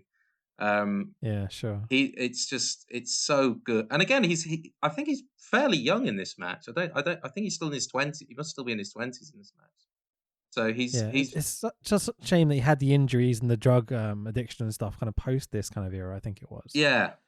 But no, like, because to see him working with Sting, who's just the perfect dance partner, as you said, man. These guys are killing it throughout this. Okay, and the shape he's in as well is really, really. It's the best shape I think I've ever seen him in physically. The match is. I can't say enough good stuff about this match. Like I said, if you're learning to become if you're trying to figure out being a decent heel, this is the match to watch. To quickly go over the finish, they slightly slip on a top rope double underhook suplex. Again, in 96, these guys are doing these crazy spots. Regal stretch locked in, but he gives it up when Sting won't tap. And was it just me, or did Sting look a little bit legitimately rocked at this point? I must admit, I didn't notice that myself, but I'll have to check back on that one. I felt like maybe Regal had to legitimately pick him up off the floor at one point. Yeah. It could just be Sting selling really well, because he's notoriously quite good at that, to be fair, but, you know, whatever. I wonder if he got bashed a little, or bits like winded when he went for the Stinger splash and Regal sort of put the knees up. Yeah, maybe. So Regal backhands Sting in the corner. Sting wakes up and stares down Regal, as you described a second ago. The stare he gives him, fucking hell, man. It instantly sells everything about this feud. Sting on the rampage, locks in the Scorpion Deathlock after the knees in the corner and all that sort of stuff. Tap, tap, tap. Sting is your winner. Just great, man. Really, really, really good. We get a bash at the beach ad. Oh yes, you're allowed to have. I love a promo. You're allowed to have a Sharky in this. The end line's a bit weird for this. If you thought last year's bash was awesome, this year will be nothing less than beachy. Beach tea. Would that be like sand? They described it as it's gonna be beachy. What does that even mean? Beachy. Moving to the country. Eat a lot of beaches. So we get a tag team grudge match up next of Arn Anderson and Ric Flair with Coach Bobby Heenan, Miss Elizabeth and Woman versus our NFL lovely lads of Kevin Green and Steve McMichael, Mongo himself, with Deborah McMichael, Coach Randy Savage, and Tara Green, who's I believe Kevin Green's wife, I want to say. They've got the same last name, so good detective work there, Rich. Yeah, mate, can you imagine? So Flair's theme begins to play, but they cut it off as Michael Buffer is here to do his thing. Flair in green and gold this evening. He looks fucking amazing. Yeah. But Arn and the two ladies are in all black. Hedge coach Bobby the Brain Hidden gets his own little ring entrance after the Horseman. I was like, oh, that's a nice touch. He's the coach. It's the NFL style. The coach will walk out after the players run out, don't they? So when the NFL people come out, the thought that went through my head is, why has Deborah got a snack for Al Snow?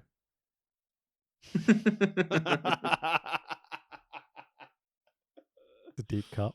Anyway, so team happy to be here. Bomb Time Spectacular make their entrance, and the crowd go mild. Yeah, but the crowd adore the Macho Man. Like I know it's he's beyond his best at this point, but fucking hell, Macho, especially the kid in full cosplay in the front row. Was that Screech? Oh, I don't know. I swear I saw. Well, obviously not Screech, but the guy who Dustin Diamond, I think his name is, the guy who plays him. I swear I saw him in the crowd, and it might have been. Dustin Diamond's got nothing to do with Saved by the Bell. No, he's in prison. Yes. Is he in prison at the moment? Yes. Although for what I think it's for, he's one of. He's also not. I was going to say he's also not in the remake on Peacock where they've remade Saved by the Bell with Zach as mayor and AC Slater and what's the lady who was in Showgirls? But they're the teachers now at Bayside High. This is the second week in a row we've had this discussion. Well, it's been 3 weeks since we last did a podcast, but you know what I mean. Anyway, the bell rings and a group of fans have a giant Mongo Sucks banner opposite the hard cam, which made me fucking burst out laughing. Bless them. They're the faces. Anyway, so Arn and Mongo to start. Instant Mongo Sucks. Well, no, because Arn just turned face. Oh, of course, yeah, I missed it. They made that quick. With the whole, it's dumb. But we get loads of Mongo Sucks chants, and I had this dreading feeling at this point of just like, this is going to be as bad as I thought it was going to be with all the build-up. But I fucking loved this match. How did you guys feel about it? How about you, Tax? Beautiful. I love this match from start to finish. It had the classic athlete transitioning into sports entertainment, and Kevin Green was a revelation, and Mongo was also there. Yeah, it's odd that they gave the push to Mongo and not Kevin Green, because, like you said, of the two, I would say Kevin Green looked the most comfortable in there. Well, the thing you probably don't know at this point is Mongo is no longer in the NFL. Kevin Green just won the Super Bowl and is currently employed by the Florida Panthers as he's doing this match. And and they let him. Okay. Yeah, not for long. Well, that's the thing. He ended up going on to have I won't spoil it for the rest of it, but he had a couple more matches until the NFL franchise went, hang on, you're what? And then they sort of pulled him out. Yeah. It's like they just don't turn on TNT on a Monday night, you know? Otherwise they'd know. Like, it's different. I mean, nowadays, if they ever want to get a sports team involved in anything, that's that really cringeworthy thing where they send them all belts. Have you seen that? Mm. Oh, I'm not a fan of that. They sent one to Captain Tom Moore. Did you see that? Who's that? The guy who did the walk, the elderly gentleman who he did the walk for the NHS in his garden during lockdown, and he raised all that money. When you say garden, you mean massive palatial estate. And he raised all that money for the NHS, and great thing that he did. But the WWE sent him a WWE title belt.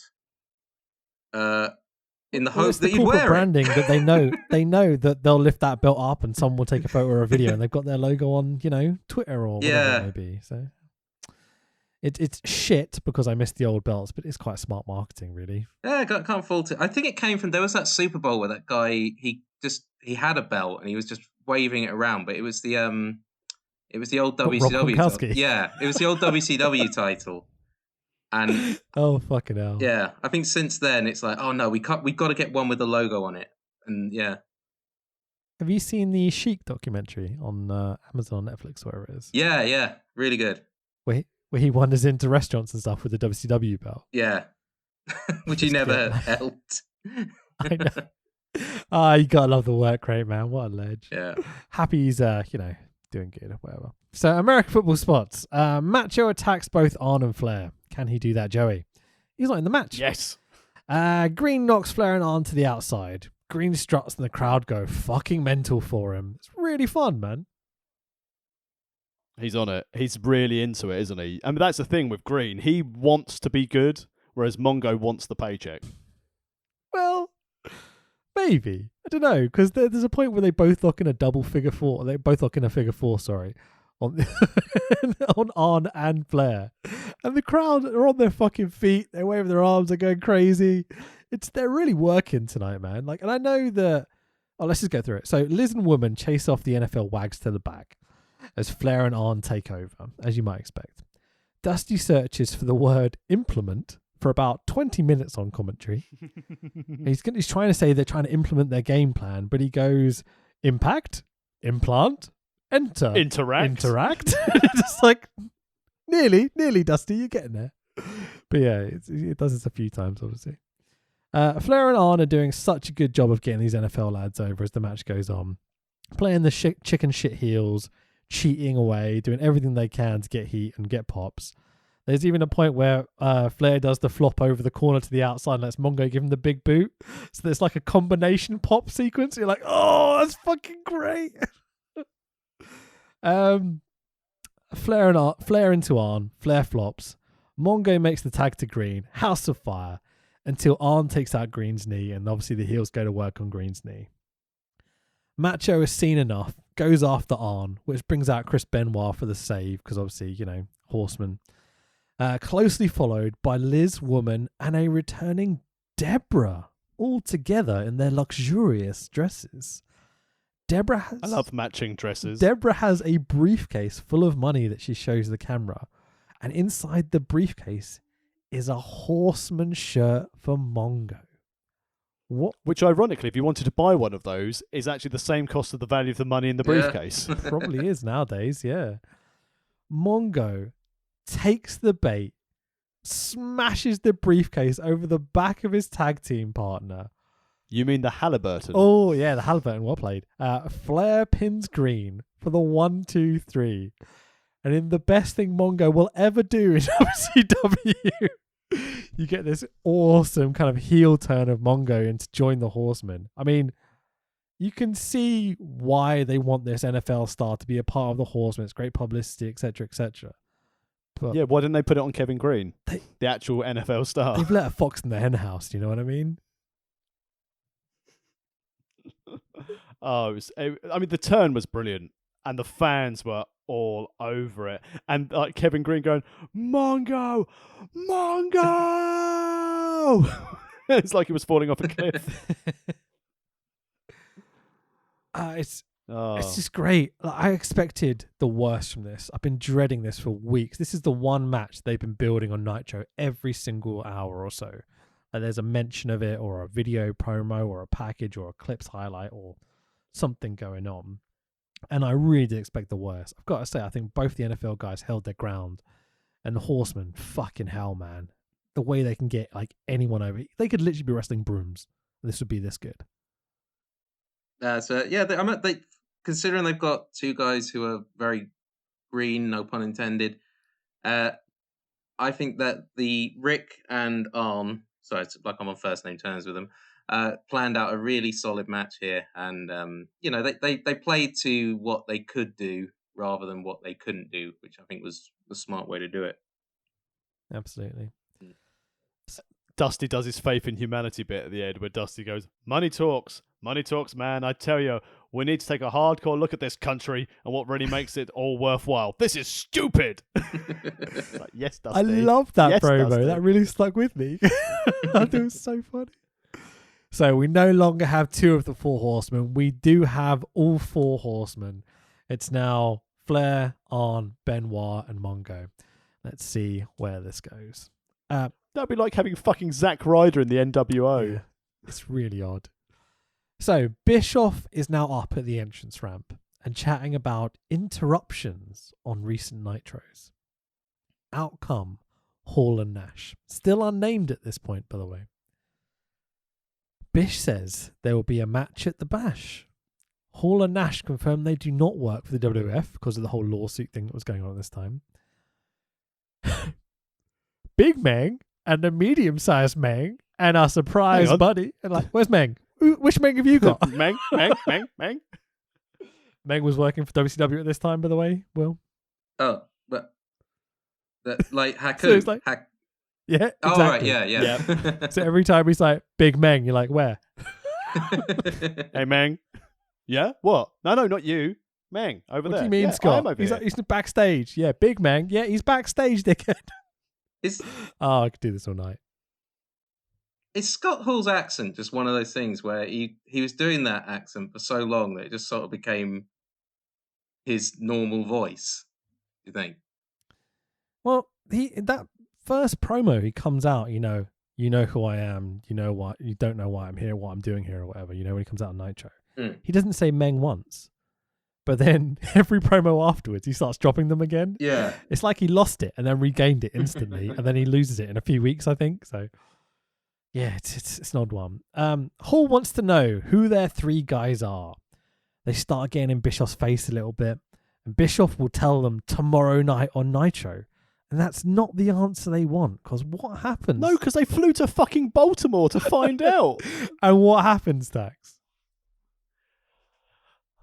Well, the outsiders accept it. Walk away, nothing happens. Oh, hang on. No, wait a minute. We get a massive jackknife powerbomb from Bischoff through the stage to and definitely not onto any form of padded surface whatsoever. Okay, Fabe, come on. Bischoff just plummets through the stage. Nash and Hall celebrate. And all the EMTs and backstage medics all rush to Bischoff's aid. But the way they executed this, just the punch to Bischoff in his cell into his gut, followed by the jackknife, beautifully done. 2 years before Vince and Austin. yeah. No, this is a really like I said again. This is like something straight out of the Attitude Era. This segment, and to be fair, for Bischoff to take that bump. The incredible trust he had in Kevin Nash there, and you know, even with the pad, that's a difficult landing to go backwards. You know, there's so much that can go wrong with that. So it's an incredible bump for Bischoff to have taken. I like the fact they sold it even during the entrances that come later as well. They're still checking on him. That they did that very well. This is probably one of the best. I'd say this is probably this is where WCW needs to go to. Whereas the other stuff on the show, like you said, bringing in these NFL guys and things like that, that's where it needs to sort of move away from at this point to achieve success. As much as I enjoyed that NFL match, surprisingly so, I think we both probably agree with you. Like every single time they've done anything NWO involved on all these shows we've been watching, it's been the highlight by quite a long shot. Yeah. Occasionally there's a match, like, you know, like the Cruiserweight match on this, or Eddie and Flair previously, and there's one or two here and there that are really, really outstanding. But in terms of story and investment and everything, this NWO storyline's fucking brilliant, man. I think from a business standpoint as well. So people would have probably tried to buy the pay-per-view to find out what's happening with this. And the week leading up to this, between Nitro and now Great American Bash, Gene's hotline must have been, for the diehard fans, must have been ringing off the hook to try and find out the rumours of who the three are going to be to go against them. And every little piece of this story, it's not rushed, but you get development every single interaction that the NWO is on there. Yeah. And every time they're on TV or on a pay-per-view, you get more ratings, you get more in pay-per-view buys. Like, it's legitimately working. It's really interesting to see how much it's improving their product every week to week. No, It's not like they're overdoing it. It's just like single little segments like this. well, you know, I mean, how long have these guys been under contract now, and they still haven't had a big pay-per-view match? You know, they've come up on this pay-per-view to cut a promo, and I don't even know if the promo was pre-advertised. So kudos to WCW there for taking their time instead of just, oh, we've got this exciting new wrestler and he's going to wrestle next week, and you know, like taking their time with the debut as well, which is something you don't see so much anymore. It's good to see. I will say with the Bischoff thing, one thing I wanted to ask you guys about was that you guys have both seen enough NWO to know where it goes, right, in the future? Yeah. Yes. So you know that Bischoff gets involved in the NWO and sides with them, and then they end up with 30 people on the stage and Horace Hogan's and who are of this world all joining the NWO. The Disciple, another great add-on. Yeah, the Booty Man. Virgil, the fourth man. So this is the first time Bischoff kind of gets involved physically rather than just being a commentator and a backstage booker and such.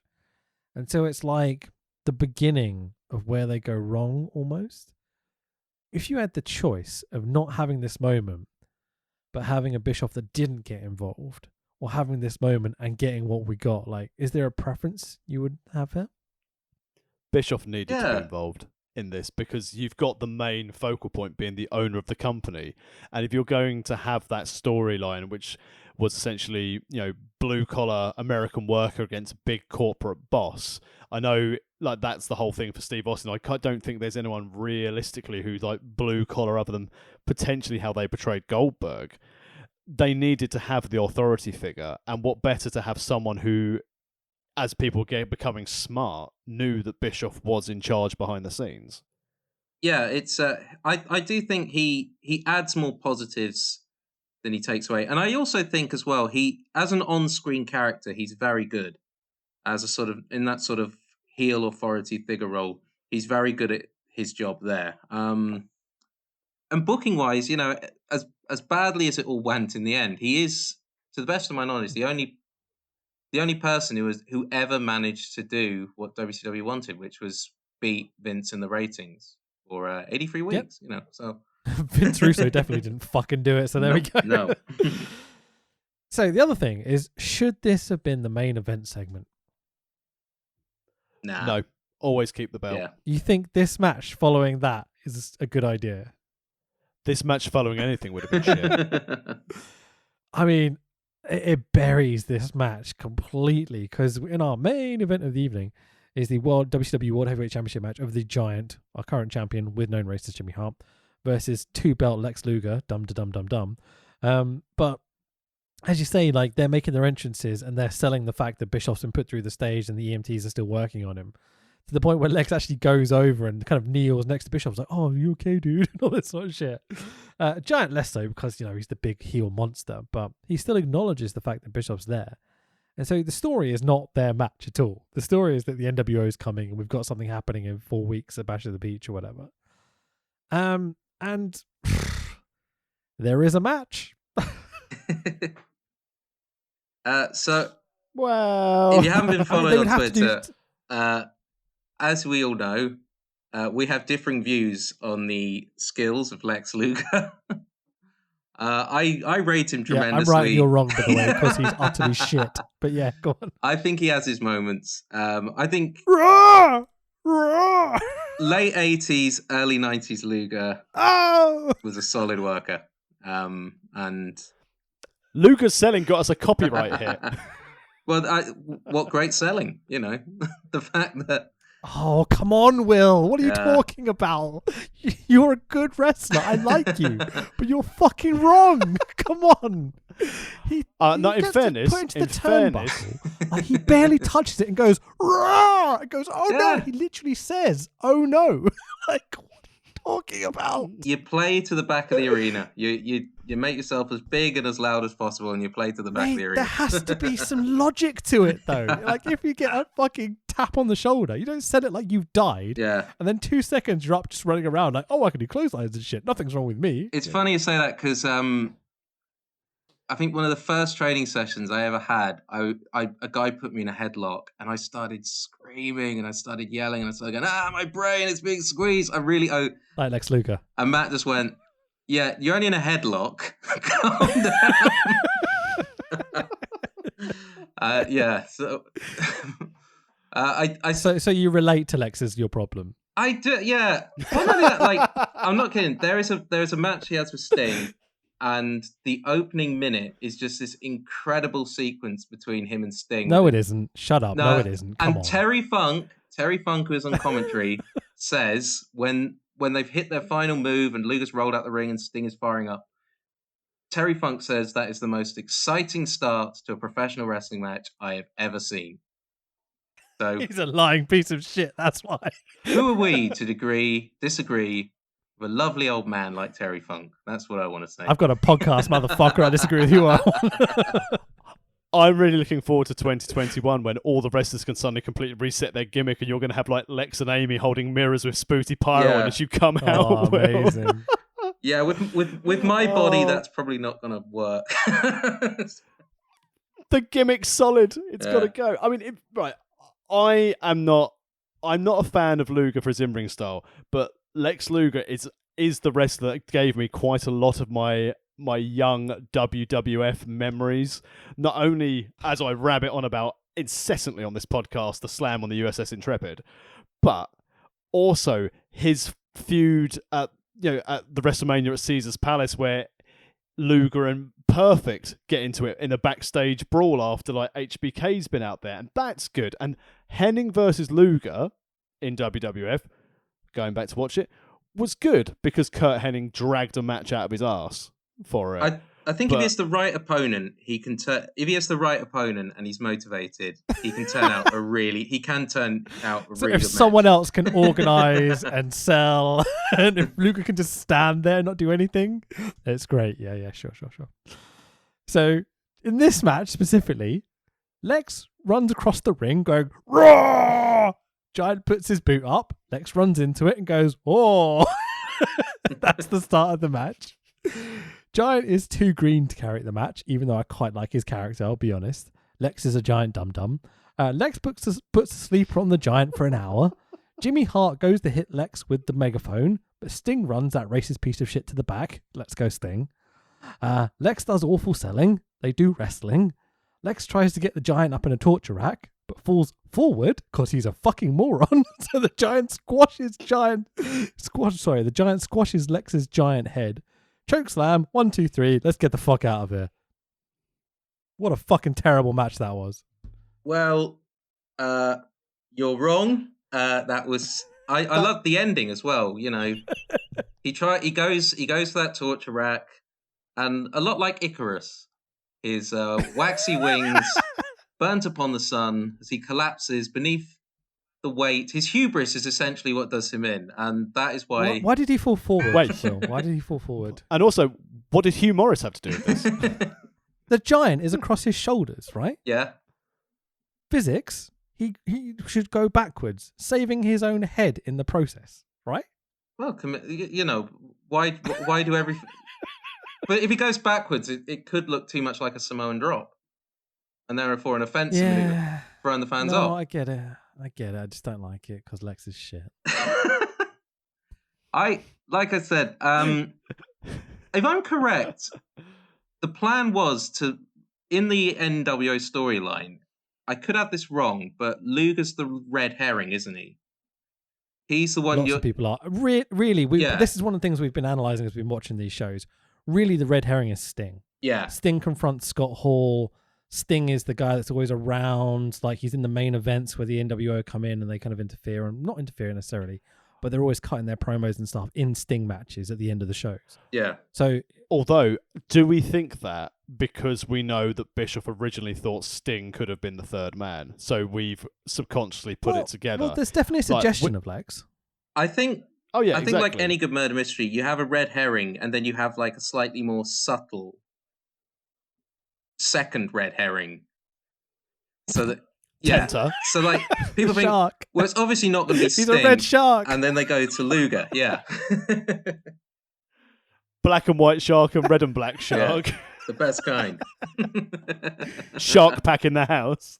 It's not his best definitely work. There's been tension between Sting and Luger as well. So Luger kind of like, oh fucking hell, there's so much terrible storytelling involved with Luger here, which I'm convinced he went to Oh, business did he for write his those own- stories? No, he's just doing the best. I suspect he did. Keep in mind, I hate Kevin Sullivan as well. So this is not helping your argument. Lex at one point, what does he do? He elbows someone in the back of the head or something? And did he mean to do it? Did he not mean to do it or something, Tax? Is that what it was?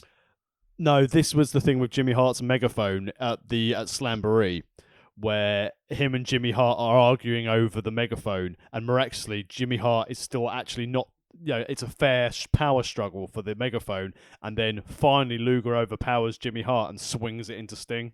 If I'm correct, they turn Luger heel after Bash as well. We will find out. I think so. And we're not going to get that Oh, far. sorry, but- not great. This is the problem. There's a Great American Bash and Bash Bash at at the Beach. Yeah, again, Yeah. WCW with them. bad naming of stuff. Yeah, it's not great, is it? There's quite a few people with similar names on these shows that we've gone through. They should all just be like Meng, Elgato. Big Meng, the little Meng, a Meng. All right, so we get like, you know, the end of kind of WCW pay-per-view title things like the movie titles. It's a bit weird with the 80s MIDI synth. We've taken to thanking someone at the end of every one of these credits. So thank you to WCW Interactive, Tom Hunt. Applause. Thank you. He is a proper hunt. Thank you, Tom. Love your work. What do you think of the show, guys? I think from my standpoint, the NWO segment continued the whole purpose of our run of shows here, and is not often talked about in the importance of how this NWO build continued and started gaining momentum. But as Will mentioned earlier, the fact that you had the wrestlers then showing concern of Bischoff, an on-screen character, not necessarily authority figure at this time, being, you know, involved, you know, it's got that hint of realism. But on top of that, you've got Regal and Sting, and you've got Malenko and Mysterio. Plus, let's be honest, opening tag match between Electricity, Fire and Ice was really good. I think up until and the NFL boys match, I think overall really, really good show, just ruined by an absolute drossy main event. Yeah, I think this show has two of my all-time favorites on it. It has the Sting Regal match, the Mysterio Malenko match. If you put, I really thought you were going with Luger. It's got two of my absolute favorites. Sting was there, and Luger was there Don't too. you dare! But like I said, the main event isn't great, but it's merciful. It's mercifully short. The segment with the NWO is very good. The tag match is serviceable, and if you put it to all side, I think the sort of Falls Count Anywhere match is also very good. If you put aside all the unpleasantness, so yeah, I think it's a fairly solid show, all in all. Not an absolute classic, but it's got two matches that are absolute classics. So yeah, very good. Yeah, I agree with you boys. That NFL match with the Horsemen, holy crap, that surprised me so much. I was convinced that 90% of this podcast would be us ripping on that particular match and with those guys, specifically the NFL guys. But they really pulled it out their asses. Like, I highly recommend this show. Out of all the pay-per-views we've watched, not just the WCW ones, but every pay-per-view we've watched in this podcast, this is probably one of my favorites. I loved it, top to toe. There's a few lulls, a few shitty promos in here, but they're generally quite funny. The main event is bollocks. You can skip it. As soon as you get to the NWO stuff, you're like, yeah, that's it. That's the end of the show pretty much. And as you said, Regal and Sting, I think, is maybe one of the best matches I've ever seen. I absolutely fucking loved that match. And finally seeing Rey Mysterio in WCW ring for the first time was an absolute joy. This is an easy 4 cornflakes for me. I would agree with the cornflake rating. It's a 4 from me. Yeah. I don't really do star ratings, but yeah, I did. That's why we do cornflake ratings. We don't just rip off Meltzer here. All right, cool. So, anything else you guys want to throw in before we end this? It's really starting to build momentum of the NWO now. That's the intrigue. They've had their NFL angle. They've had Mongo join the Horsemen. So you've now got, like we mentioned in the earlier part of the series, you had stories that were lingering because they were waiting to get to this point. They've now had their payoffs. Macho's back on Nitro next week because they announced during the show as well. I'm which looking we forward didn't to seeing cover. some Macho. That's going to be fun.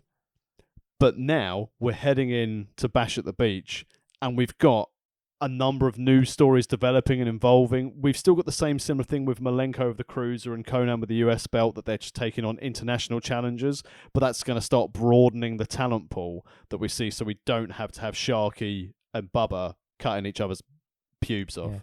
Yeah. The first Slamboree, the pay-per-view we watched, was terrible. But then there was like 3 weeks of Nitro that were awesomely fun, like really good developments every week, funny storylines, funny vignettes, really kind of pod-worthy stuff. And then we've had a couple of weeks where it kind of tailed off, and this pay-per-view has gone back up in my estimation. So I'm really, really hoping that we get a similar sort of thing where we get a couple of nitros that are really, really kind of pod worthy and have got interesting stuff happening, and that they don't go back to none of it has any logic. It's just to hear some big guys doing some fucking spot matches, you know. And I really want to hope we get a build to the Bash, because I can't think of anything immediately that happens between now and the Bash, like Bischoff going through the stage, Scott Hall debuting, Kevin Nash debuting, you know, look at the adjective, etc., etc. I can't think of any other moments that happen in this time period. So I'm really interested to see how it develops leading into Bash at the Beach. I'm hoping we get teasers of their third man. And also, it's going to be interesting because, like you mentioned earlier, we've had this set thing of commentary teams. But as we know from the iconic moment when we get to the Bash, Heenan's on commentary on pay-per-view. So are we going to actually start transitioning to a three-man booth for the whole run? It'd be nice, wouldn't it? I would miss Zbyszko. Zbyszko's been hilarious. But if we're going to take out Bischoff, then yeah, great. I'll go with that. Those three would be really, really good. But I've got a horrible feeling we get Mongo on commentary, don't we? Yeah, I think he did do a bit of commentary. Hopefully it's not before Bash, because we're only watching up until Bash. But yeah. How about you, Will? How are you enjoying your NWO build up until this point with this show? Yeah, this, like I said, WCW. I've watched a lot of matches, but I've not watched a lot of shows end to end, for obvious reasons, really. And I must say, I pleasantly enjoyed this. I think they're building to something pretty good down the line, as we all know. I have watched the Bash at the Beach, because again, I thought, well, I have to see this WCW pay-per-view. And yeah, like I said, it's all slowly coming together. And the not just the NWO thing, the cruiserweights, and like I said, like if you compare the WWF locker room at this time to the WCW locker room in terms of workers, I think WCW does have the edge as well. In terms of guys who can really go in the ring, you know, I think it's all coming together. Well, you can find all of our podcasts and all this series that we've been doing of the formation of the NWO over at worldofwrestlingpodcast.com. I am at Fanboy Rich on Twitter. How about yourself, Tax?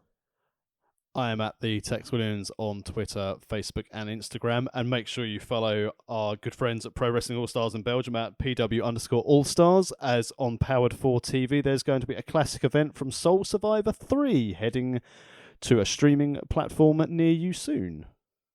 Will? I'm at Viva Willpower on Twitter. I'm also on Instagram, Will_Power_SEPW. Formerly, it was photos of my wrestling exploits. Currently, it's just filled with various portraits that I've been doing of people. But awesome. You did ours as well. Yeah. So if you like art and wrestling, check out my Instagram, please. Thank you, Will, for joining us, mate. I really, really appreciate pleasure. it. This is a lot of fun. Been a pleasure. Love the show. All right. Take care, everyone. Bye-bye. Bye-bye. Bye-bye.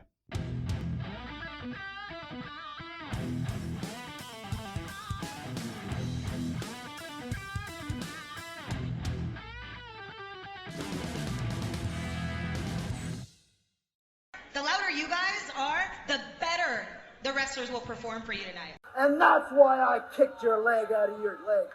We're tough. We can take it, baby. You gotta penetrate in the back, baby. Oh, I can see what you're talking. Wait just a minute.